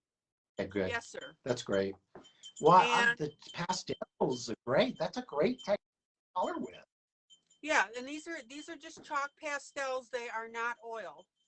So this has come out beautifully. And again, I can't recommend these sponges enough. They have a perfect grip Yeah. for the color and the paper. So love this Yeah. drawing. Love Yeah. it. You don't want to use oil pastel because that will like stain through and run your book. Well, and that's why all of us will use cardstock and we'll go ahead and pop it underneath. Got it. Okay. Got it. Because I also use alcohol markers and those go right through as well.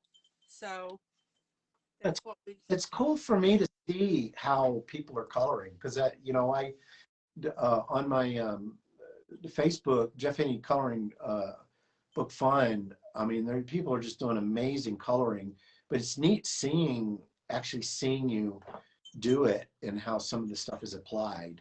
It's neat for me to see that. It helps me understand too the grayscale and how to set that up better for you to be able to do that kind of coloring.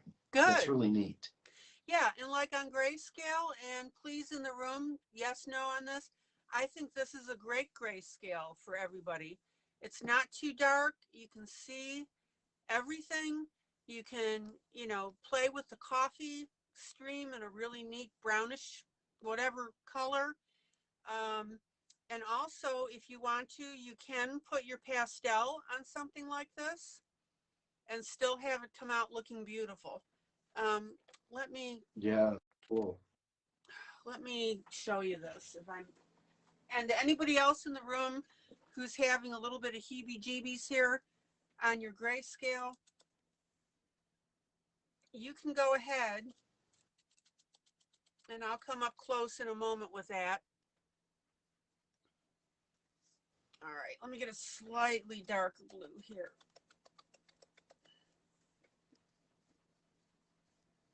All right, there we go. And again, I'm just doing this really quickly. All right, let me bring it up close.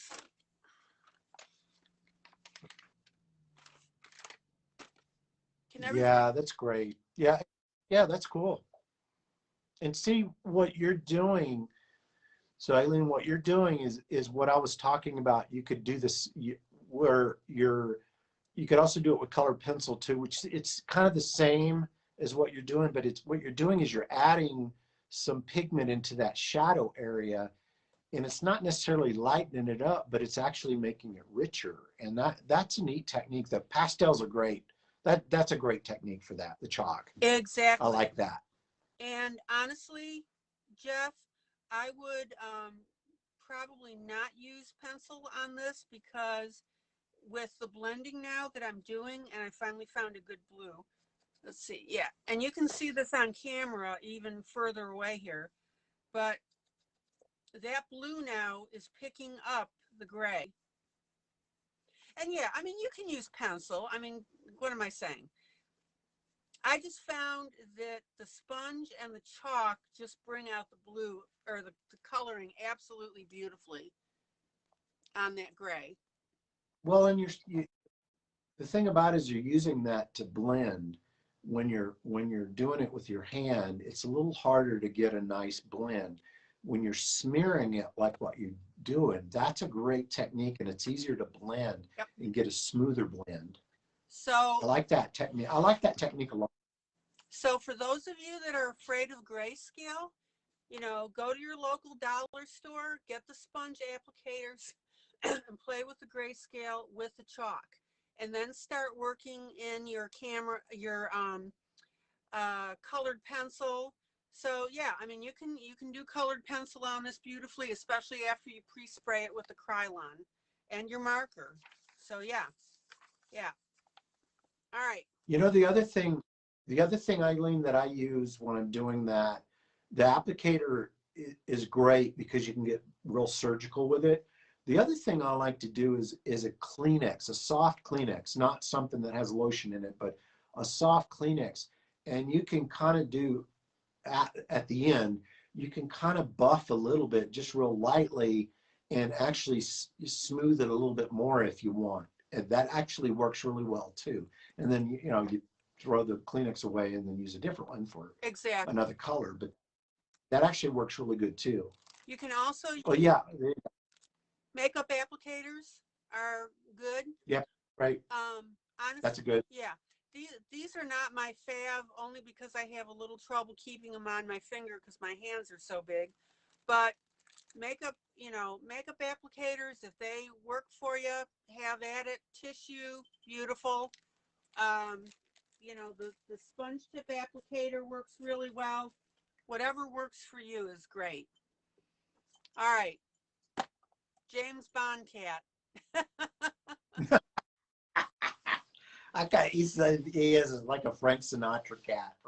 That's actually one of my kitties. Oh, how cute. That's actually one of my cats who posed for that. Mm-mm. I'm gonna go get this. This cat is named Monkey. I'm gonna go get him so you can actually see him. Okay.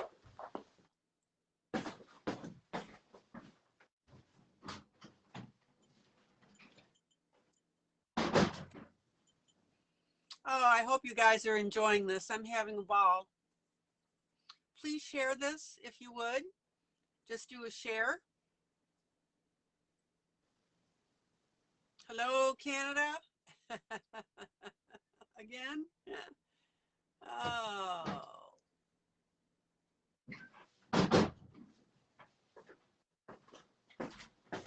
I am so delighted, guys, that we've got Jeff here and he's a doll and we're all having, oh. See, this is Monkey. So Monkey posed for that painting. Oh, yeah, there you go. Here. That is Monkey. So he's one of my models. He's a sweet guy. Yeah, you go. Look, Monkey, say hello to your fans. Say hello, Monkey. He's like, Oh, that's hysterical. All right. you know, I appreciate everybody tuning in and being here. This is a treat for me to be here, and I'm very thankful to be able to share this time with everybody. Well, you know what? The information that's going back and forth right now is just priceless, I'll tell you. Yeah, seahorses and your cats? No, seahorses and what am I looking at here? Lizards? Frogs. There's Frogs. frogs and seahorses. So this is a fantasy spoof of a famous Frederick Remington painting, and the Frederick Remington painting is cowboys on horses being chased by Indians, and it's called Dash for the Timber. I did frogs on seahorses being chased by eels, and mine's called Dash for the Coral. You know, I'm glad you told me that because this looked vaguely familiar and I couldn't place it. And I thought, you know, really? Okay. You should actually look at, for those of you who have the book, you should look at it, look at the drawing I did next to the Frederick Remington, and you can see I matched all of the expressions and the poses and everything. Wow. Okay, Sandra Shelley has a question about how you would color Yeah. them. Oh, how would I, okay, how would I color the cat in the monkey suit? Okay, if I can go back to that real quick. So this has a lot of black in it, which really makes it look cool. I love this. And so I would emphasize the cat colors, obviously. And even though the cat is white, I might, well, I don't know, I have to think about that. But we could do a really nice light color on the shirt. And this has a lighter splay background, so that could either be something like blues or yellows, blues or gold, and then I would color the smoke line and the cigarette. So again, Okay. guys, go ahead. So that's another idea, and I love that. I mean, absolutely. Another idea is, the one that you did where you cut it out. If you were to cut, there's enough you could see where if you cut him out, and then cut the shoulder right there from there. So you just have the cat. You could paste him on a neat like colored paper or something, or even like a marble paper or textured paper or whatever that has some color, and mount him on top of that, and then you could color it. That could be cool too. Oh, exactly, exactly. And I almost would see maybe cutting out the head area and possibly cutting around the lapel and just having, that area on a piece of paper. Oh, That's cool. driving me nuts. Okay. Let's, You want to go back out? I've got to put Monkey out. Hang on. okay. Come on, Mama. Let's go. You're done, right? You're done. Your cameo period. Come on, baby.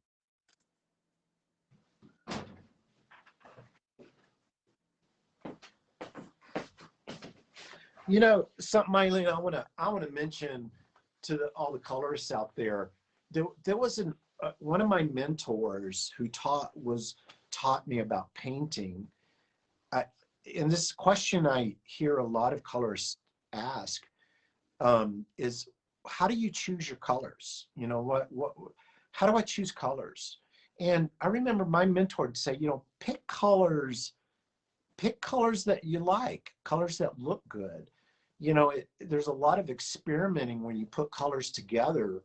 I even sometimes, look at a color palette out of a magazine or a picture where there's a color combination I like, and then I'll just kind of pick those colors and apply it into a painting, or in this case, a coloring. So it's like, like on this piece right here, the painting has a lot of blue in it, and it's like, you might like red and orange, and that's what you use in that. But I think choosing colors is just really a personal taste. And the more you experiment with putting colors next to each other, you start to develop your own kind of style, your own kind of flavor of colors. Exactly. And I get that question all the time. How do I pick colors? What colors would you use, on this particular piece? I can't answer that because I'm different. Jeff is different. He would use different colors based on his palette. And he's correct. Once you have been coloring and you start to establish your own style, that's where you're going to be just fine in getting the colors. Lila says she picks whatever colors make her happy. So that's perfect. That's perfect. Absolutely. Yeah. Okay. So let me look at this. Oh, gosh. Woo! Love this one. Okay. Love this. I'm gonna pull that painting up. I want you to see the colors on that painting. That painting was I let me see if I can find that painting. Because I'm on my computer, so I'm actually looking for it. Yeah. And the thing is, guys, again, don't worry about the background at all. If you were coloring this piece and you wanted to just do the horses and the mane and then the kick up of the beautiful water, You could do all that and completely leave that background alone. So don't feel you need to color everything in. And this is a perfect example of that. Sometimes, you know, like here, I might gravitate towards some blues and greens, lighten it up as I go, and then go up into the hair. You could make this like a fire horse. I'm going to turn my camera around. Look at the color. So here's the painting. Oh, wow. So I've got warm, I've got all the yellows and oranges and reds. I even have a little bit of purple here, you know, purple stars, because I love orange and purple look beautiful together. So I kind of really chose, and there's blue in the water here, are the splashes, but I kind of have purple and orange as the base colors. I just love those two colors together, but that was just the way that I chose to color to do the original painting. But and then this painting here, this painting has a message to it. The title of this painting is called Dreams Need Hope to Run Free, and that's kind of the concept behind this painting. Absolutely gorgeous. And you know, a comment went by that the person said, well, I was always told to color the whole page. No, you don't have to color the whole page, guys. And the thing is, look, if you're coloring this and you don't do anything with that background, you're starting the whole page, because in effect, this is part of your palette. Let your background, in whatever case, be part of your palette. If you just wanted to emphasize, you know, the water and the mane, that's beautiful to do that. Absolutely beautiful.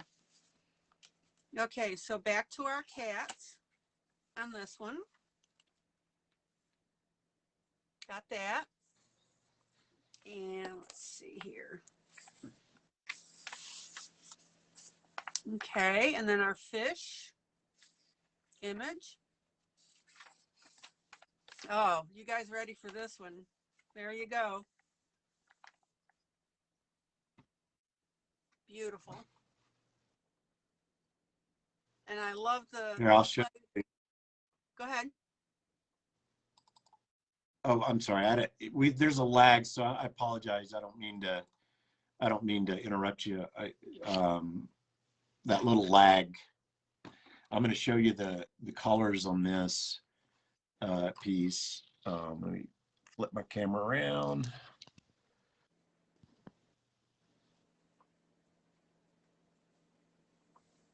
Oh, man. Yep. Oh, just phenomenal. And look at the edging you can do on the cloudy. This is called, it's Lion of, this is called the Lion of Judah. Beautiful. Very vibrant. Good night, Pearl, by the way. Thank you, Pearl, so much for attending. Good night. Nice to meet you. Is it Pearl? Yeah. Jeff, hold that up close again to the front of the image that you just did. Okay. I've got it close on my part as well, so everybody can see the comparison. So there you go, between the two now, and coloring the two of these. Okay, thank you, Jeff.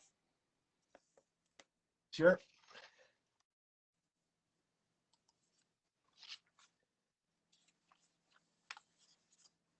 All righty, then we got this one. Love it. Just beautiful. And oh, you slipped in some dogs.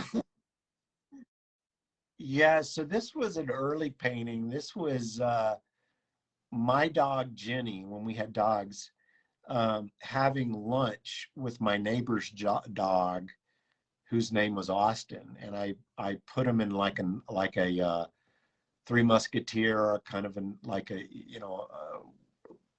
like an old painting with the fruit and all that kind of stuff. Cute.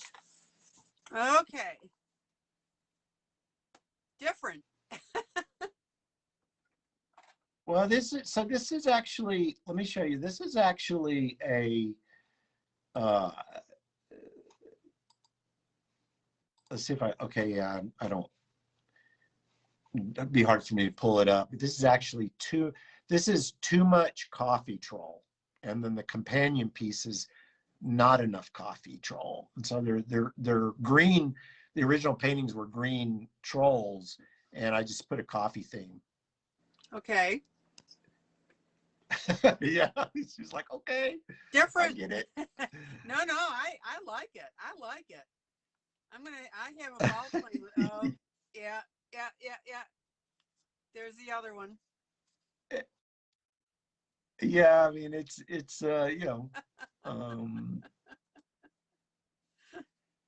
Need coffee. but I like, here's the there's the painting of the Too Much Coffee Troll. I got kind of an orange head and a green skin. They're talking about different colors. And then his little ferret, his sidekick ferret, who has a coffee cup in his hand. And then he's got a coffee earring. I don't know if you can see it. You can see it. Yeah. He's got a little coffee earring. And then he has a coffee earring right here. So that is pretty funny. So this is Too Much Coffee, and then the other one is Need Coffee. yeah. Ay. All right. Let's pop through this one. Okay. So I've got that. And look at this one. The mermaid swimming with the dolphins.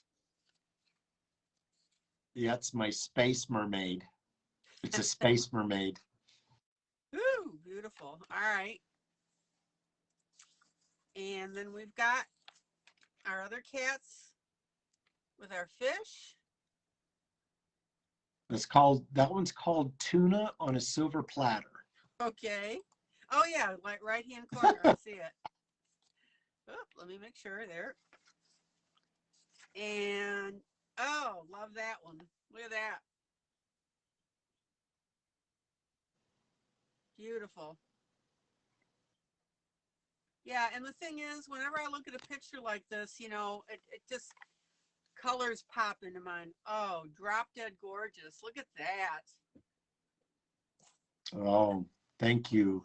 I got to show you that painting because that's one of my favorite paintings. Okay. And there's a message behind that one too. Let me pull this one up. This one's one of my favorite ones. Let me pull it over here. I'm gonna talk about this painting a little bit. The title, there's the painting. Oh. Mm-hmm. And it's called Touch the Sky. And the story I wrote about this is that, we lived up in the Seattle area for, 15 to 20 years. And there were orcas up there, and they're just really magical creatures. But I thought the concept is like, the sea creatures, they're under this surface in their own world that they can only see so far. And so to be able to see a great distance, you'd literally have to break that plane and jump out of it to see for a great distance. And the idea that I had for this was just that sometimes in our lives, it seems like we can't see 5 feet in front of us. And that's kind of where faith comes in, is like being able to kind of jump out of ourselves, or in this case, kind of jump out of the valley or the darkness or whatever, to be able to see and have kind of hope for the future. And that's, you know, I do a lot of symbolism in my pieces, and that's, this piece was really about that. That is a perfect analogy. Sandra, you know, you were commenting about the grayscale being a little bit dark on the one page. Again, this page has the lighter and the darker grayscale. So I'm just showing the comparison between the two. But Sandra, I don't want you to be put off by this, because when you apply your color, once you have the color with darker gray and the black, the difference, the contrast is going to be absolutely beautiful. And remember when you guys kind of lost it when I added some black to those Christmas pictures, and then you turned around and said, oh my gosh, it makes it pop. That's what these do. And these with the darker grayscale are very crisp. And this one is a little bit, I don't want to say mushy, but it's just not, it's not as crisp as what you've got here. It's fuzzy. It's fuzzier. Yeah, yeah. It's fuzzy. And actually one thing that I'm going to try, and I really do appreciate all the comments, and Sandra, I appreciate your comments too, is now I'm starting to understand by talking with all of you about what I can actually do with some of the dark areas. It's not that I will remove the dark areas, it's just that the dark areas will be able to see a little bit better. And you know what, it's when I was working at Big Fish Games, we had similar comments on some of our hidden object scenes. On the gameplay screens would get too dark and people couldn't find the objects, and so we ended up having to lighten up the shadows. And you don't lose the contrast, you lighten up the shadows. And that, with what I've been doing with lightening things, is just overall lightening things. Whereas now I'm understanding I can go into my paintings or my grayscale and actually lighten areas to help you see the detail better. And I think, Sandra, that may help you feel a little bit more confident about color in some of the grayscale. So I understand your comment. Yeah, and again, Jeff, some of this comes from people that are still getting comfortable with grayscale, but sure, I'm glad that you are taking these comments to heart, because again, something like the orcas here would be absolutely beautiful. And if people are a little bit funny about the gray, you know, being too dark, lighten that up. And then unless there are, and then if there are specific areas that you do want black, then of course leave those black and let them be the jet black to be the contrast, like, you know, parts of the whale. So yeah, right, okay, right, beautiful. All right, let's see what we got here. Beautiful. Yep. Now Melissa, oh, I'm ahead. sorry, Melissa, oh, I just lost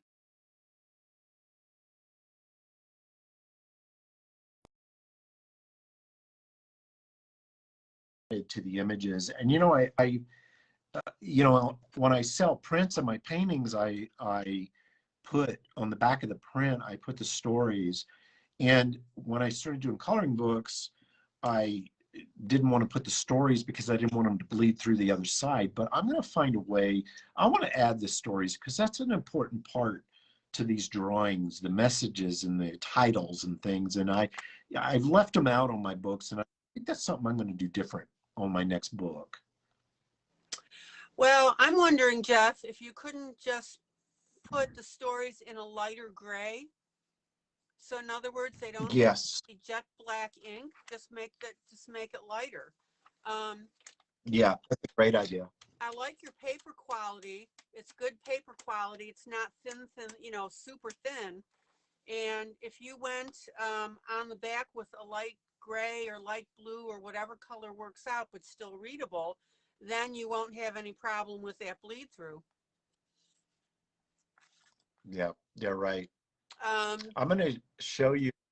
Hang on, I'm going to pull this up. I want you to see this. This is one of my favorite paintings of all time. and it's an oil painting, and it's all over the internet. I mean, this is probably one of my famous paintings, called The Sword of the Spirit. Mm. I did it, I did it like in the 90s. Oh. But this is a 30 by 40 oil on canvas painting that I did. Wow. Just gorgeous. And you can see, look at all the details here. I'm going to show you. I'm going to do close up so you can see the color details, but there's all these details on here. Yep. Yep. So I'd love to see some people color that, and I'm curious to see how the colors that people would use. It's like you could do a blue flame, you could do a purple flame. I mean, yeah, it could be really cool to do different colors with that one. Yeah, it would. And guys, you can do your pastel chalks over this beautifully. This area down here where Jeff has got the blue is, use your blue chalks, your rich blue chalks, and that would look absolutely gorgeous on this. Just beautiful. Just beautiful. And here's the lighter grayscale that I'm showing. I don't, to me personally, and maybe it's just me, I don't think you have the impact of this picture with this grayscale that you do on this one. So I agree. Yeah. If Jeff can find a way to lighten those areas that are bothering people, um, it just doesn't cut it on this one. This is the one you want that contrast. You want that contrast. Right. Oh, beautiful. Okay. All right. Then we got another putty. Yeah, he's dreaming of fish. Enter the rest. Let's see. Hold on here. Enter the rest, a place of peace, safety, and hope. As the peace of God fills your soul, dream of things your heart longs for. Creations that are not yet seen, wait for faith to take on wings and fly. Rest, believe, receive. Oh, there you go. Yeah. There you go. And go ahead. You'll notice in my books. Oh, I'm sorry. Go ahead. Oh, no, you're fine. Go. Oh, I was going to say that I use the slogan, rest, believe, and receive, which is really, I mean, it's kind of what I do every day as a person. Is, I mean, I take naps every day, but I'm really meaning resting, meaning that you're not stressed out by, especially everything happening in the world and politics. I mean, if you're looking for something to be stressed out about, there's plenty out there. But that, believe that there's good things, believe that there's hope out there, and then like right now, like what we're doing is in sharing and talking about techniques and, stories, and, learning to receive during the day, the cool things, the great things out there, the blessings, like right now for me, I'm receiving a lot of great feedback on what people are having trouble with, which I want to hear. I want to hear that. I'm receiving that. I'm listening to that. I'm thinking about how I can resolve some of those things, so when you color, I don't want you to be stressed or frustrated about stuff that you're coloring for me. So that's one of the reasons why I want to learn to know how to do this in a way that, it's enjoyable for you. You can actually rest doing it, not be stressed doing it, Yeah. Funny thing about that. Okay, now this one, and see, now this is another good example of why I think the darker gray scale, again, that sharpness and crispness is there. But Jeff, you might want to find a way to lighten a little bit on the maybe suit, because that would be, I'll work on coloring this. There are some light spots on here. Let me color Okay. this, and then I'll show it to you, and we'll you know let me see how it goes out before I stick my foot in my mouth here. Because again, this just kind of bugs me when it's lightened out like this. So, but again, that's just me, and that's what we need to Well, find out. You know what? I like I really like what you're saying about that, because now that after having more discussion about this, I was just taking the old image and lighting it up. Now I've got a good idea of how I'm going to take things, and I'm going to address those areas that, especially those that have a hard time seeing it. I can actually lighten that up without lightening it globally, and to bring the detail out where it would be more enjoyable coloring. So I can actually see, this is actually giving me some great ideas of how I can accomplish that. Okay, and yeah, and that's good, because on that, on this one with the troll, and I think that really is a good example, is when I look at these areas here, so this arm right here, that to me is perfect to color as a grayscale, and I do see some of the lighter areas in the pants. Now, when I go to here, that tends to look very washed out to me. And right. Do you know who Ruth Sanderson is? I think I asked you. Oh, I love Ruth's work. I've followed her work a long time before she even started doing coloring books. Okay. She's an amazing painter. Okay. Really deep person. And you know that, she's coming in as guest artist next month as well. But if you look at I'm gonna watch. Oh yeah, March 18th. She's coming in. That's wonderful. Ruth is amazing. She's an incredible artist. She's been doing it for a long time, a lot longer than I have. She's awesome. Oh yeah, she is. She's just great. Do you know her? I mean, do you know her personally? I've never met her personally, no, but I followed her work since like the 80s, the early 80s. I mean, I've seen a lot of her original pieces, because, I was in the fantasy art market for a while, and, she was still doing a lot of fantasy stuff, but that's kind of where I came across her work. And then, of course, I've got several of her books, with her illustrations in them, but she's just amazing, amazing artist. Yeah, and she is, and she works beautifully. What you might want to do, Jeff, just to get an idea about grayscale, is maybe even pick up a couple of her books and look at how she does hers. And she's got really wonderful videos. Let's see. Okay. I think this is a Ruth Sanderson. Write that down. Yeah. Oh, let me see here.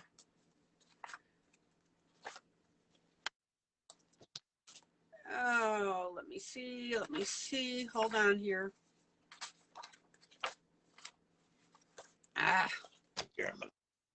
Okay. I'm pretty sure this is one of her pieces here, this one here. And I'm going to, while we're going into the next segment of all this. So anyways, let me finish my one thought here. So on this piece here, the clarity and the crispness is, good night, Katie.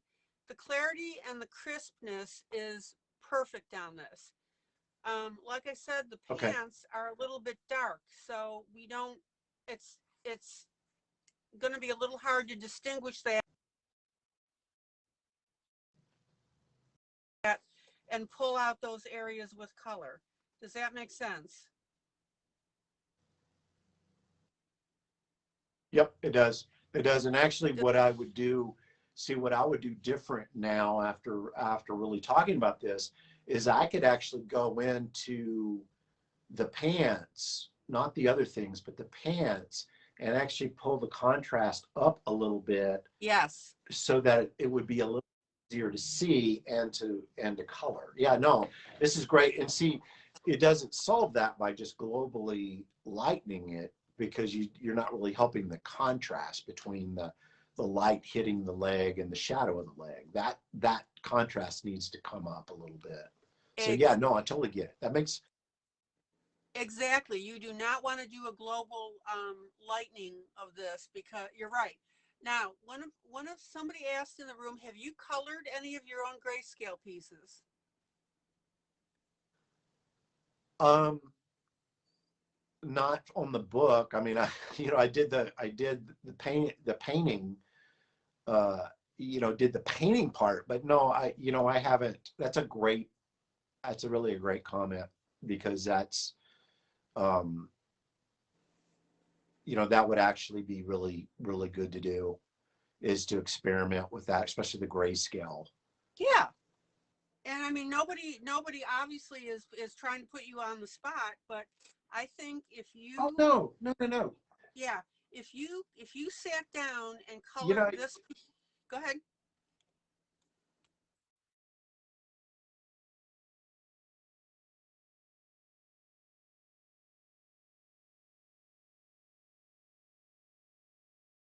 that, is ego driven. If I was ego driven, I wouldn't be doing coloring book stuff. I can just tell you right now, it's like I wouldn't be doing it if my ego. I'm doing coloring book because I enjoy the community and sharing my work with the community, and so I appreciate the feedback. It's like, in other words, what I'm enjoying about this coloring community is it's more of a participation. That's why I have a coloring book Facebook page. Is having people color my work different ways. I'm enjoying seeing that and seeing the different creativity. So it is a very collaborative type thing, and I actually I enjoy this part of it, of this Okay. feedback. This back and forth. I really do. Yeah. Let me pull a book. Hold on a minute. Go ahead and talk. I'm looking for Okay. something. Okay, I'm gonna grab something while you're doing that. All right, guys, hold on. It's really, yeah. While she's looking for something, I'm gonna show you. So it's interesting. So as a painter, what I do most of my paintings is, if you look at this grayscale image here, this is what I would call an underpainting, which is basically just has all the values. This is an example of an underpainting on canvas. This is oil washes. And I did a pencil drawing first, but you'll notice that, if you were to see this as a grayscale, it's kind of the same thing. I do a base of the grayscale, in this case, a sepia tone. And if you notice that actually some coloring book artists offer uh, in their grayscale a version that's a sepia tone or a blue tone or whatever, because it's like an underpainting. So when you put glazes, or when you use your markers or pencils or a pastel on top, those colors kind of mix with each other. Actually, at some point, I've been thinking about some of my single pages on my Etsy store to actually offer some sepia tone, which is basically a grayscale. It just means that it's already starting with a little bit of color, so it's not just gray or just black.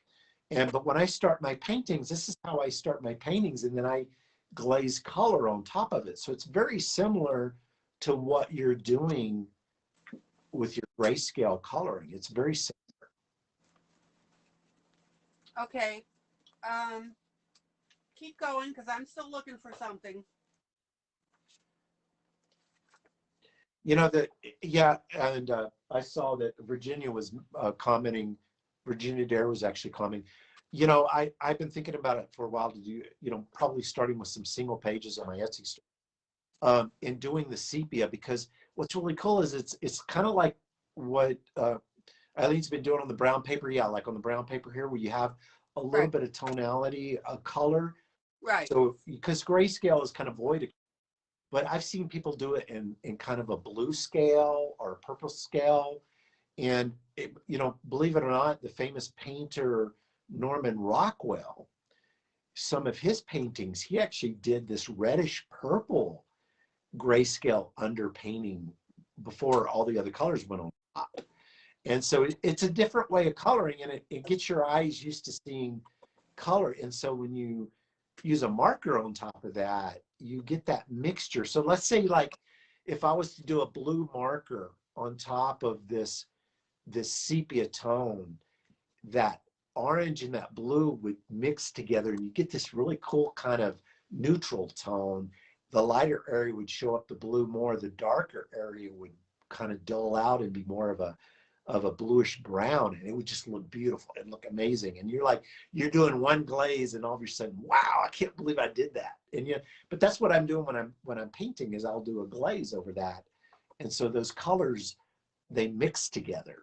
And you know, I don't want to get too deep in art principles, but I do want to share with you how what I do as an artist is very similar to what you do with your coloring. It's very, very similar. It's the same principles.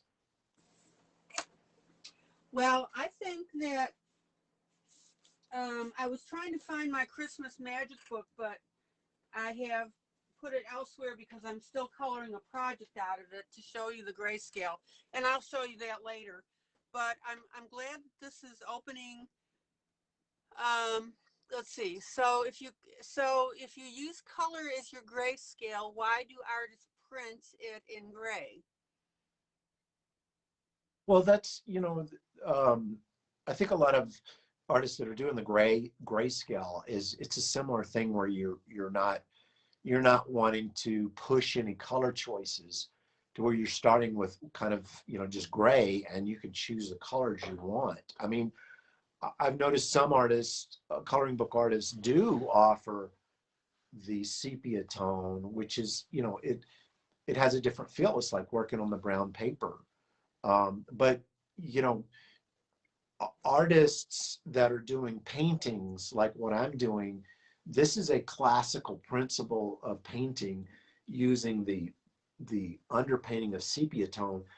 And the reason why we do that in our paintings is that when I glaze color on top of it, those paintings start to mix. They start to mix, and you get all these neat color combinations that are they're very detailed and very complex.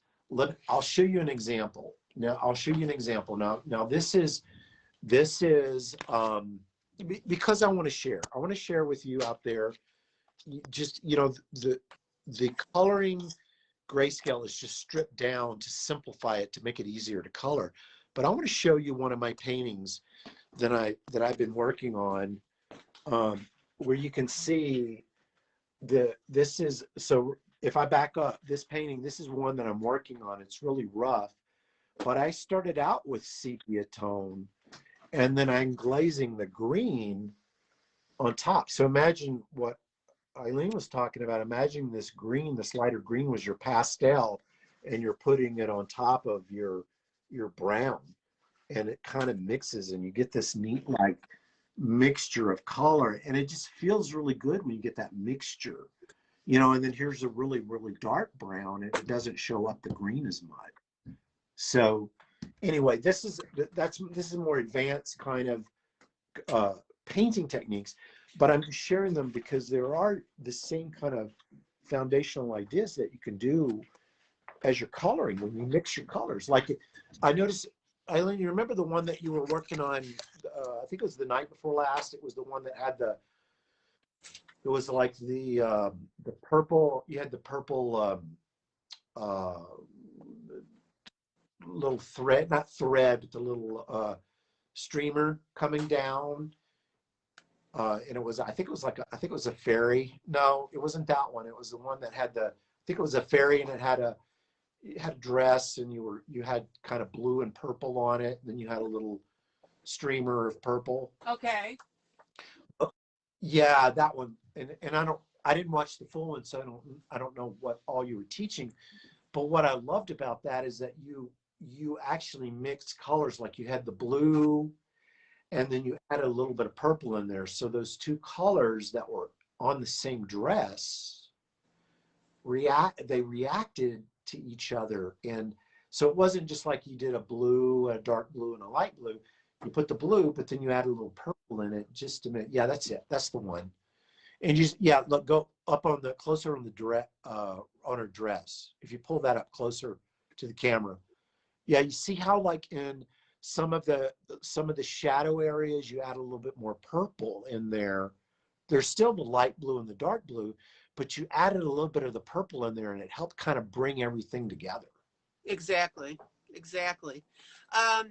Dawn was commenting when she printed her book that she, on her books here, these for the grayscale, she's got this on cream colored paper. And oh, that's great. That's great. Yeah, I saw that and I went, wow, that really, really made a difference. And I really like it.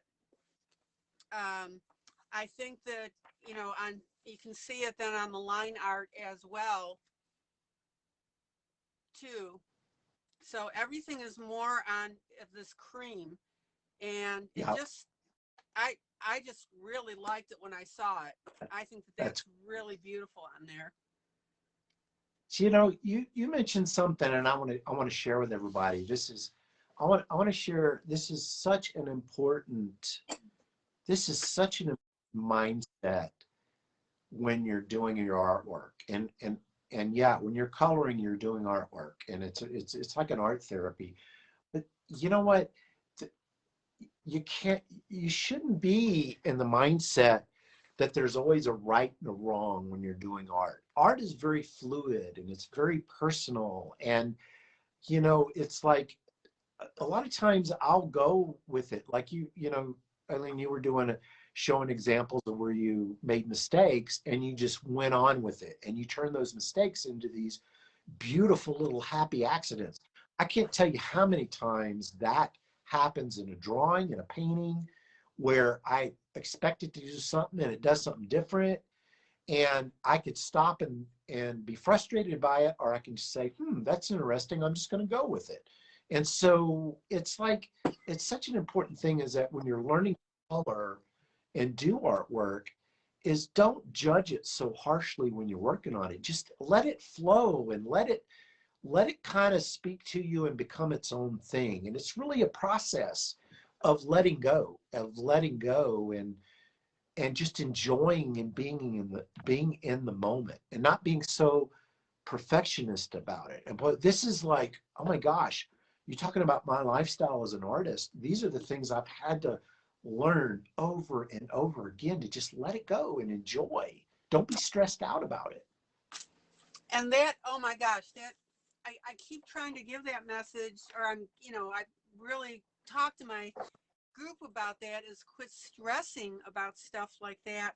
And especially when what you perceive as a mistake is not necessarily a mistake. Right. It just, yeah, people, yeah, yes. I like what Rebecca Jones says, that I've always been told every artist is their own worst critic, and boy, ain't that the truth. My wife Sherry and I did a workshop with a very famous writer named Nick Bantock. He does these wonderful books. Griffin and Sabine is some of his famous books. Really neat guy, and he would talk about that there's these little pirates that would set on your shoulder, these hidden pirates, and they would say things to you like, and I know I'm talking to the right group of people because I know you hear these voices, where they'll say things like, oh, that's not good enough. Oh, why'd you do that? Oh, that was a stupid mark, or ooh, that's ugly, or whatever. And we have these little pirates on our shoulders that just criticize and judge. And part of growing as an artist for me, and actually I know a lot of artists this way, is you learn to silence those voices. You learn to silence them and not listen to them. And art is really a gift. Art is a gift to enjoy. And you know, to me, I'm thinking about the work I'm doing in these books to bring to people to color is really, I'm learning to give gifts that you can go and you can enjoy. And we have to learn how to silence those pirate voices.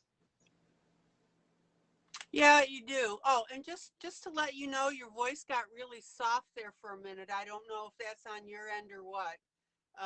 The volume just went down considerably.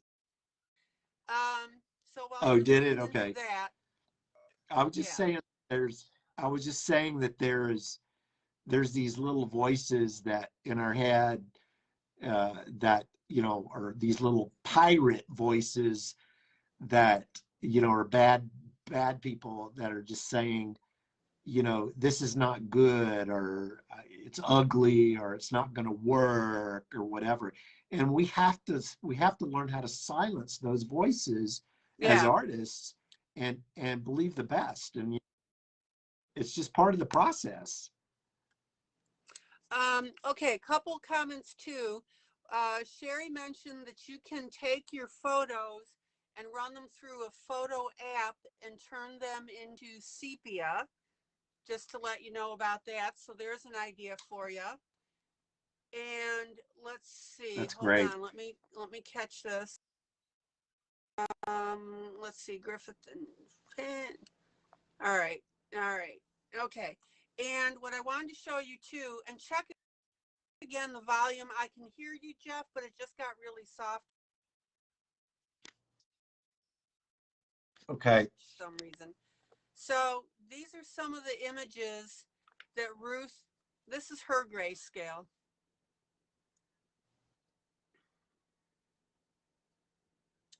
All right. What's that? Try again with your level. Yeah, your level was really clear and up there, and then all of a sudden the volume just went down, and I'm not sure why. Okay. I'm not sure why. Check your Is it volume better? control on your phone. Is it better No, now? it just got really, no, it just got a lot quieter. Let's see.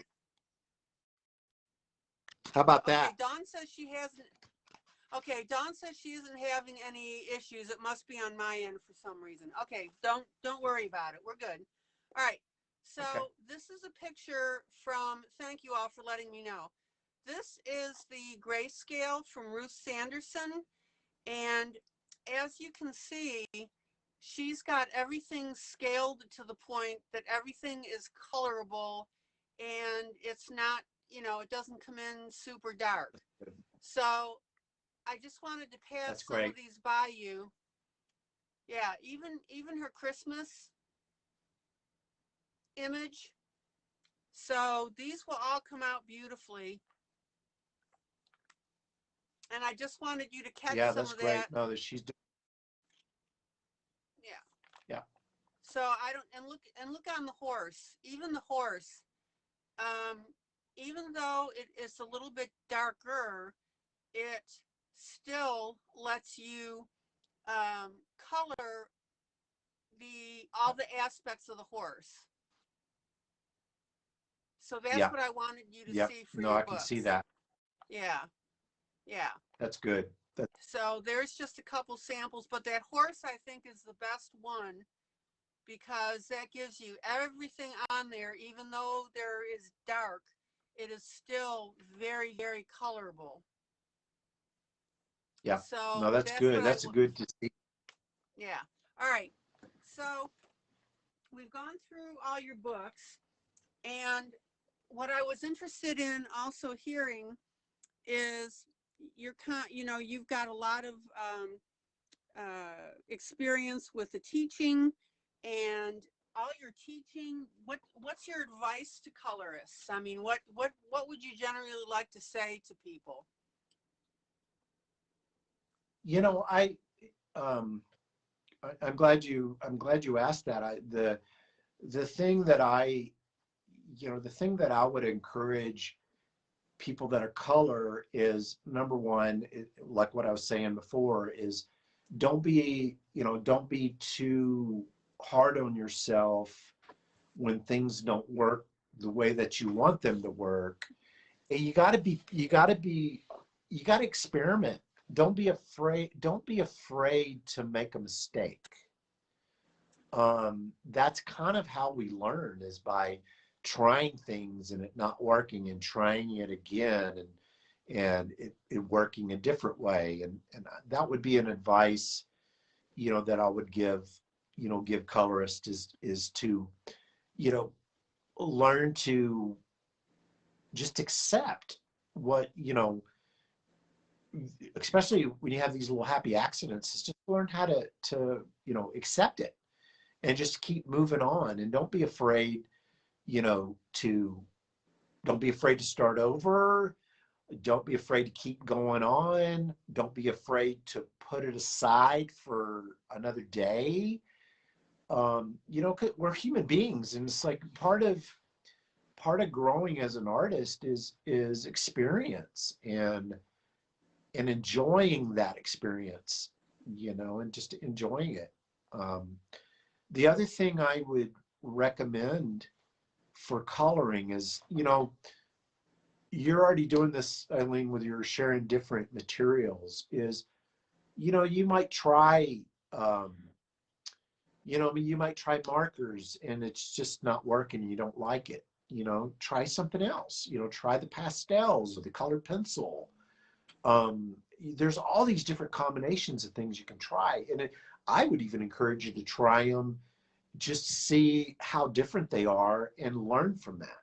You know, uh, it's funny, as we get older, we can be closed-minded and not wanting to try things. And and you know what? Most of the time, it's fear. It's fear of failure, fear of it not working, fear of it not looking very good. You got to go over those hurdles, go over them and push yourself to, you know, and you know what? You'll wake up the next morning and go look at what you colored and you go, wow, I can't believe I did that.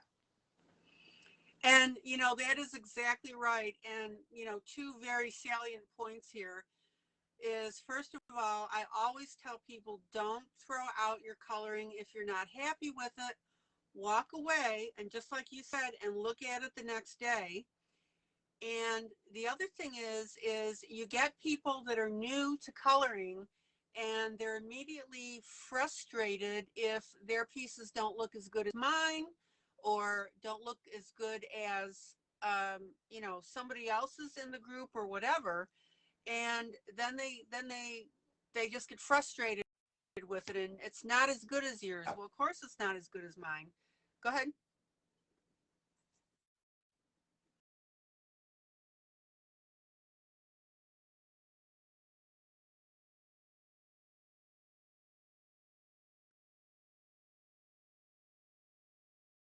You know, those fears. And then this thing that is so, I mean, it kills us when we compare ourselves to other people, you know. And I mean, look, hey, you know what? I've been doing this art thing for a long time. And when I go to a website or meet an artist, that I look at their work and I go, wow, I wish I was that good. Of course, inside of me, I can easily have those feelings like I'll never be that good or whatever. You know what? I've learned to say, I am who I am as a person and as an artist. I can learn from that person if I want to get better in this or this area or whatever. But you know, it's so hard to not compare yourself. But we've got to learn how to not do that and be honest with ourselves. Like, you know, be honest with ourselves about learning. You know, like, uh, let me give you an example. I mean, I'm open to hear about this grayscale stuff because I'm still learning about how that works in this coloring book community. It's because I want to learn. I'm not, to me, it doesn't make me feel less of an artist. So it's the value of really being able to learn and be willing to look at that. Okay, I need to improve in this area or improve in this area, and then you go and you learn from people who can help you. That's a good thing, and you'll feel good about it. You should be open to it and allow yourself to be open to that. And you know, I mean, that's what this, like these broadcasts right here, it's, you know, we're openly sharing ideas and things. It's not, we're not sitting here judging, oh, that's a good coloring, that's a bad coloring. You know what? It's not about that at all. It's about sharing ideas and learning and growing together in a community.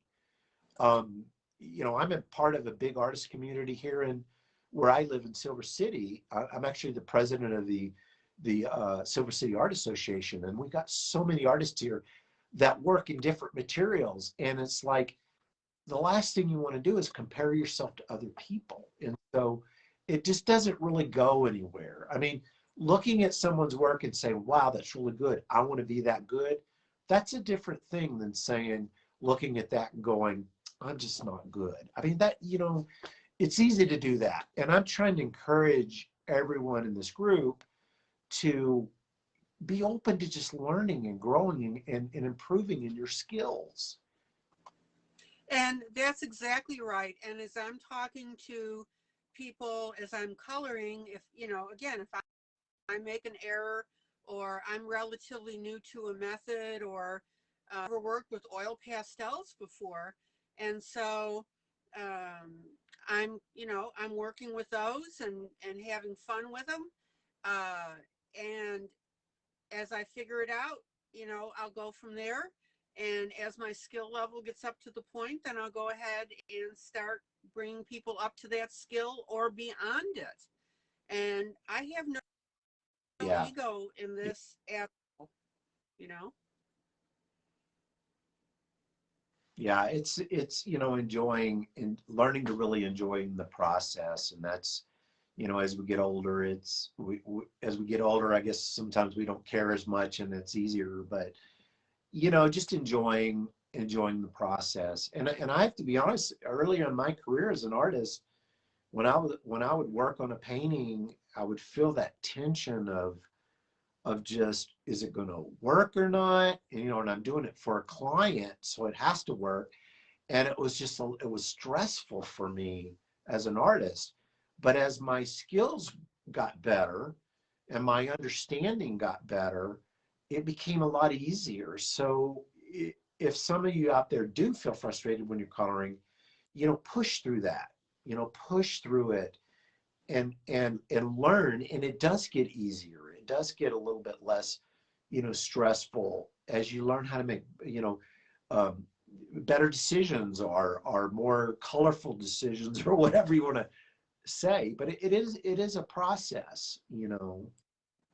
Well, and that's the thing, Jeff, too, that when you were coming up in your career, if you had become frustrated because and tried to emulate yourself to other artists, then Jeff Haynie art would not be Jeff Haynie art. It would be, you know, Jeff, Jerry, Right. Mary, you know, whoever, and it would not be you. And that's the point that people need to Right. understand. Yeah, and there's another thing that I learned in art school that, you know, this painting right here, this patron saint of salmon is a good example. If I told you how many hours I spent working on that painting, um, over 100+ hours on that painting. Um, I'm not saying, I'm not telling you out there to spend 100 hours on your coloring. That's not what I'm saying. You know, what I am saying is that the work I'm doing, the detail takes a lot of time and a lot of patience, and you know, creating artwork, whether you're coloring or, you know, making things with your hands or painting or whatever, you know, it takes time and hours to learn how to use those materials. And if you haven't done it for very long, you need to spend some hours, some time learning those materials. And yeah, you're going to make, you know, you're going to look back at, you know, a year from now after some of your coloring and you're going to say, that's not as good as what I'm doing now. Well, yeah, because you're learning a lot more by doing it, just by doing it, you know? And that's exactly right. And I should also let our audience know that, Jeff, right now you are mentoring and teaching other art students.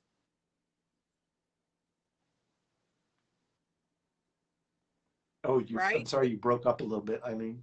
Okay. You are mentoring and teaching other art students currently. Yes. So, you know, I do a lot of work with the Northwestern College of Art and Design out of Tacoma, Washington, which is Seattle, Washington, close to Seattle, Washington. This past summer, I did a summer internship program where I I mentored, I had internships with a group of students. I currently have, you know, private students that I'm working with. So I'm, you know, for me, it's part sharing and working with artists wherever they're at, whatever, you know, whatever level that they're at, you know, and it, you know, I enjoy doing that. I enjoy sharing.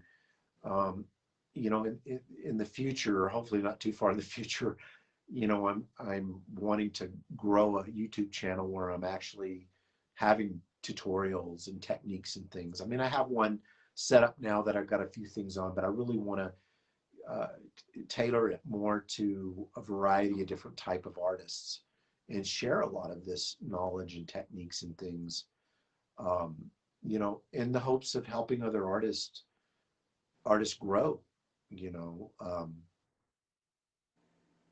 You know, Yeah, and these other if you want to artists that know you, kind of what,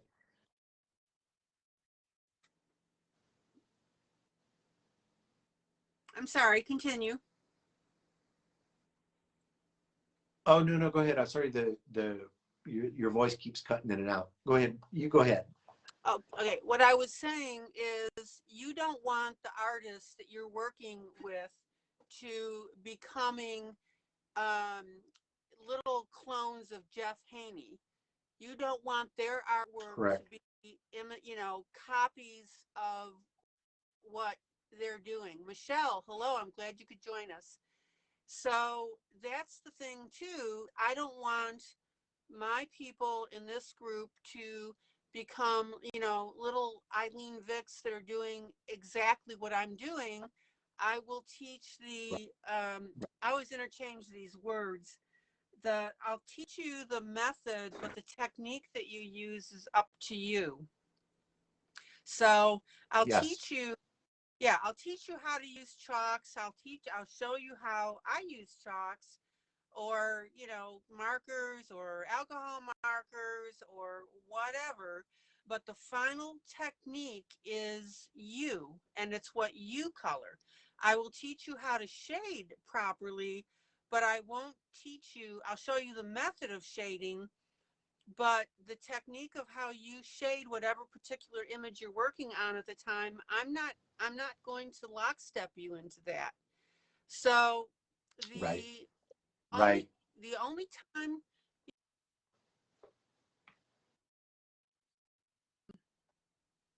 copy me exactly initially, just to learn the method.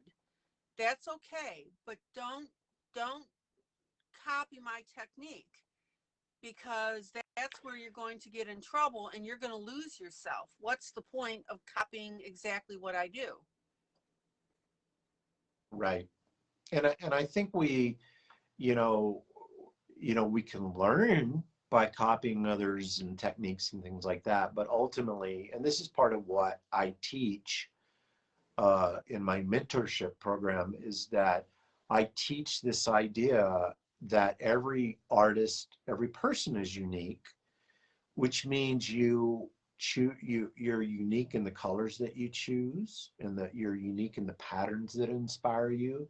So, you know, as we grow as artists and we learn some of these techniques, it becomes your, if you want to call it style, which is what I really call it, your style grows and it becomes more and more unique because you are a unique person. And so, yeah, that's when I'm teaching, you know, and mentoring, that's one of the things I really communicate. And, you know, and it should be an encouraging word, because you don't have to be like anybody else, because as a matter of fact, you're going to be you.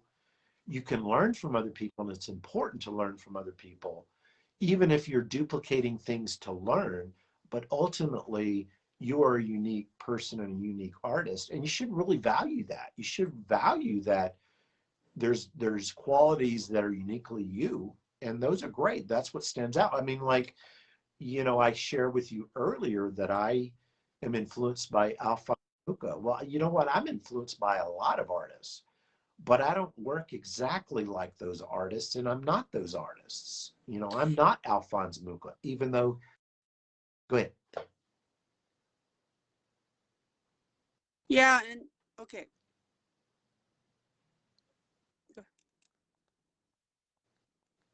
Where's your voice keeps Continue. We were breaking up.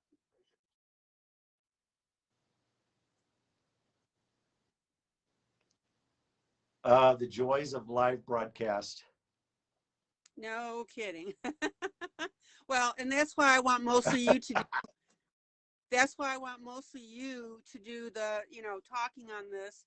And I would encourage anyone in the room, if you have any specific, what questions do you have for Jeff? My gosh, people, Yes. take advantage of it right now. I'm just sitting here watching at this point, Yeah. especially since we're having, volume problems, but I'd love to have the Jeff. Yeah, I would love to. I would love for people to, ask questions, and I mean, I'd love to share whatever. I mean, we have the time here. In the meantime, why we're kind of waiting for questions, I'm just going to show you. You know, I'm here in my studio right now, and as an artist, I do all kinds of things. Not all, but most of my art starts with a pencil drawing. This is one that I've been working on for a while. It's kind of fantasy dolphins, but you can see um, here's part of the drawing that's unfinished. They're really light lines, and then I darken as I go along. But I love to do shading, and shading is a whole.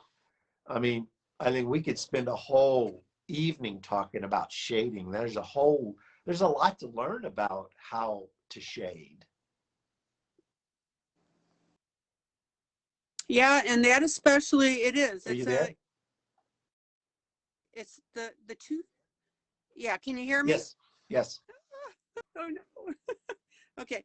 The two things that I really tell people is they need to learn blending and they learn shading. Blending and shading. Agree or disagree, Jeff? Yeah. Yeah.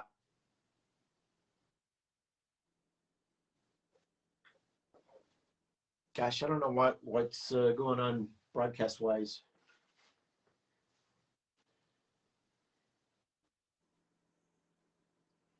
Yeah, I think we're starting to break up because of the time. Oh, because of the link. Oh, because of the memory side. Oh, that's why. I think you're right. Um, Virginia, let's see. So I'm seeing a couple of questions here. Dawn said, I have a hard time not shading everything in my drawings for coloring books. You know, um, I sometimes I enjoy um, both shading and doing graphic. Like here's an example where the cat I'm doing some shading on, but the halo is just like a flat graphic. Sometimes I like to mix those two.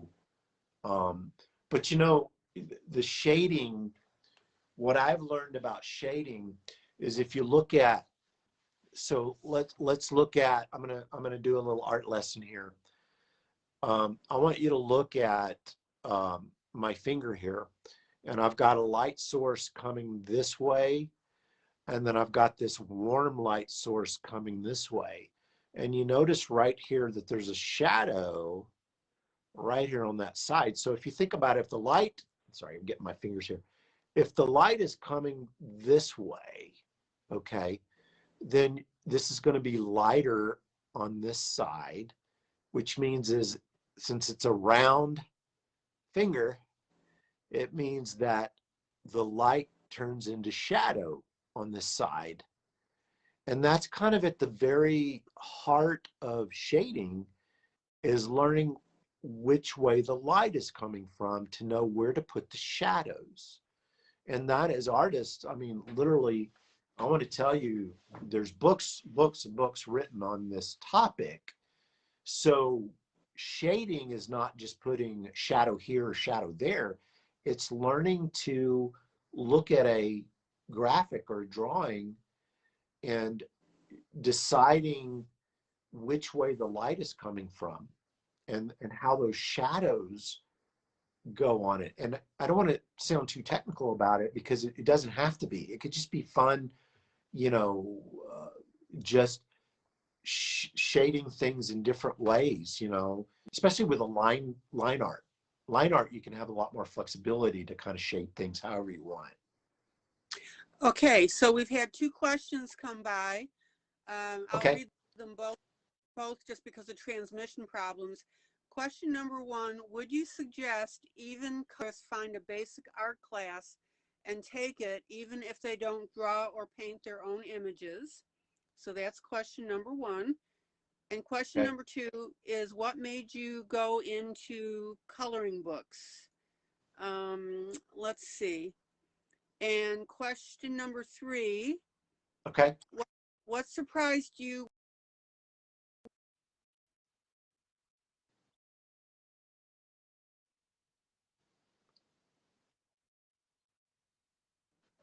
Okay, I didn't get the last one. Let's see. What? Okay. Let me start. Okay, I saw some of the questions. Let me start with the first one. Um, if I'm understanding the question is, you know, should colorists take an art class to learn more about art? Is that, I think that was that the question? Yes. Okay. You know, I think, okay, so here's my opinion. I think that it's great to learn more art principles. It helps you with your coloring. It's just that if you're enjoying coloring and just enjoying it for recreation or for stress release or for depression or whatever, it's like, don't think you have to take all these art classes to just have fun coloring and just doing it for the sake of doing it. I will say YouTube is one of the best places to go. It's like, you know, if you have a question on how to mix colors, you could just type that in and you could probably find a lot of different videos to watch to get little bits and pieces of how to do things. But, you know, don't think you have to make a career out of art or have to. The reason why I say this is because some art classes can get very in depth. I mean, so in depth that it might discourage you because you're not, in other words, you're not trying to make a career out of art. You're just trying to learn more about art principles. So I think if you could find a class that are on basic art principles like shading, you know, and basic drawing and things like that, that's great. That'll help you. But just be careful. Don't go down the rabbit hole of thinking you have to like learn all these in-depth, sophisticated techniques and things to just enjoy doing art. Because remember, art is a gift. And when I say art, I'm talking about coloring, painting, whatever. It's all a gift, and it's a gift to enjoy. If you're not enjoying it, you know, then maybe, maybe you might be trying too hard, you know. And so, you know, listen to me. I'm like, you know, I'm a classically trained painter. So, you know, might seem obvious to say, yeah, go take more art classes. But you know what? Which leads me into the next question about why did I get into coloring books? Well, you know, well, my friend Hannah Lynn, who's an amazing color book artist and a really awesome person, she encouraged me to get into it. But, you know, I was doing all these drawings for my paintings. These were all kind of drawings for the base of my paintings. And I was like, you know, once I do the drawing, it goes in the file. And my friend Hannah was talking about, you should just do coloring book pages out of it. And I started experiment with it, and I started realizing I enjoy doing the line work. Actually, I do the line work on this little tablet right here. This is like a big iPad, but it's a big tablet. And I have a little pen that I use to draw on. I could show you that if you're interested. But I decided to get into doing the color book pages because it's another way to bring my artwork to people for a very affordable price, for people to color and to do, enjoy the art and kind of do their own art with it. So that's one of the main reasons I got into doing the coloring book stuff. And then as I met the community of people, it was just like, wow, this is really cool. This is a really cool community.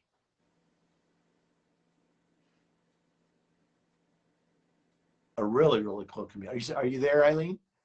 Yes, I am here. I am here. So the last question was, and go ahead, you know, go ahead. no, go ahead. Go to, because I know what you're going to ask, but go ahead and ask that question.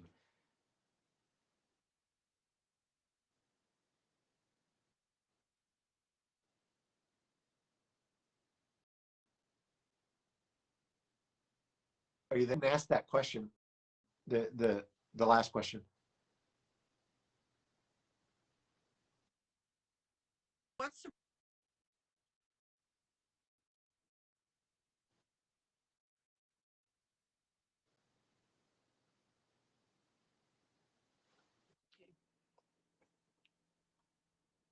what made you, what surprised you the most about your group and people that You're color? breaking up, but that's okay. I think I know the question that you're asking is what surprised me most about the coloring books and the coloring Facebook pages.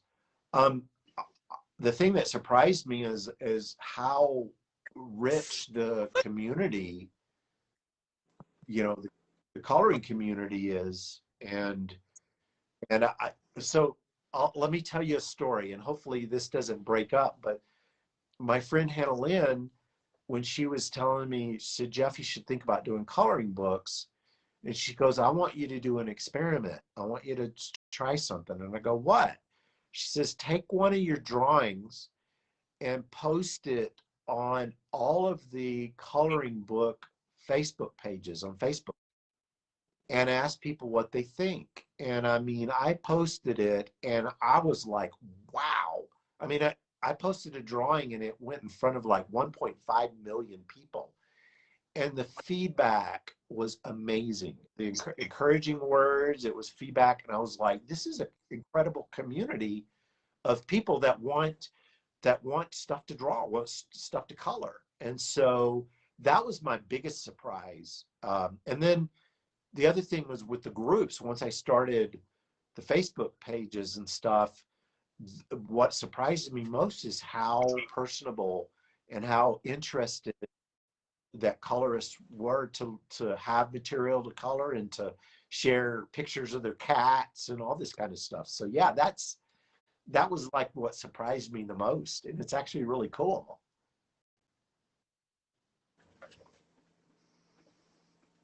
Super. Can everybody hear me okay? I can hear you. Okay. So Jeff, just in case anybody else can't hear me, Jeff has created a unique coloring picture for our group. And what it is it's going to be a coloring contest for everyone to do. And he has agreed to make a prize. Oh, now you can hear. Okay. He's going to make a prize. He'll decide what to do about that to the person, who colors this. So today is Thursday, and let's give it, I'll leave it a week from tonight by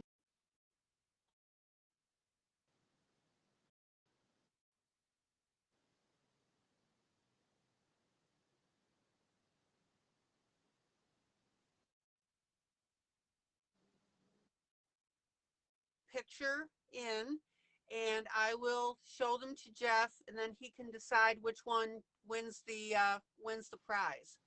So that'll be, you know, the route to go. Use now. Remember, use your own techniques, guys. Don't try to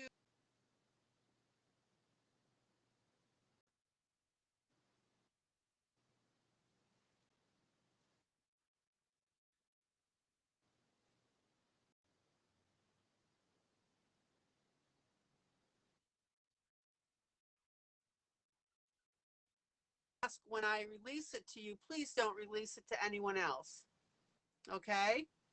So that's the contest that we're Yeah, having. it's you're breaking up off and on, but I can hear kind of the gist of what you're saying. Can you still hear my question? I'll tell you what I'm going to do. We're having so much broadcast problems now. I think it's just that it's because of the length of time that we've been online. But several people have asked if you can come back. Is I know your time is really valuable, but would you be willing to come back one more time? Doesn't necessarily have to be for the 3 hours, maybe for an hour. Yeah, So that we can absolutely. just talk a little bit. Okay. Yes. And Yes. Let's do. You know what? Maybe. what I mostly would like, I think we can.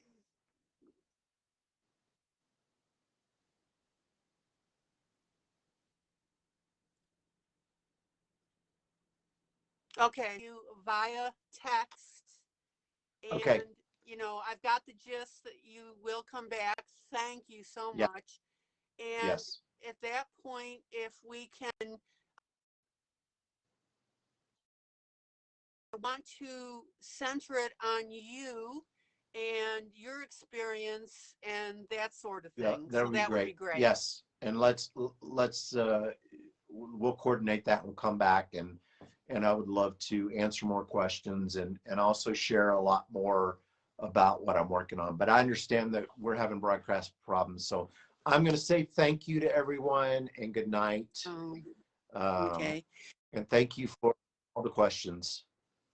And Jeff, from the bottom of my heart, thank you so much. Good night to you. Good night to everyone else. And Good night. joyous. Good night. So, Yep. Good night.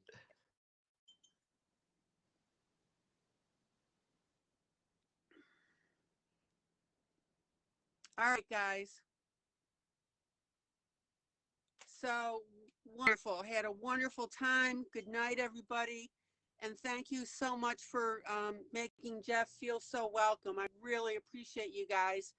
And yes, he will come back. All right, guys. And yes, the contest rules and deadline for the picture. I will post the picture and we will go from there. All right, guys. And just Maribel, I didn't have a chance to say hello. Thank you so much for coming in. Wonderful, wonderful presentation. And I'll let you know when Jeff is going to come back.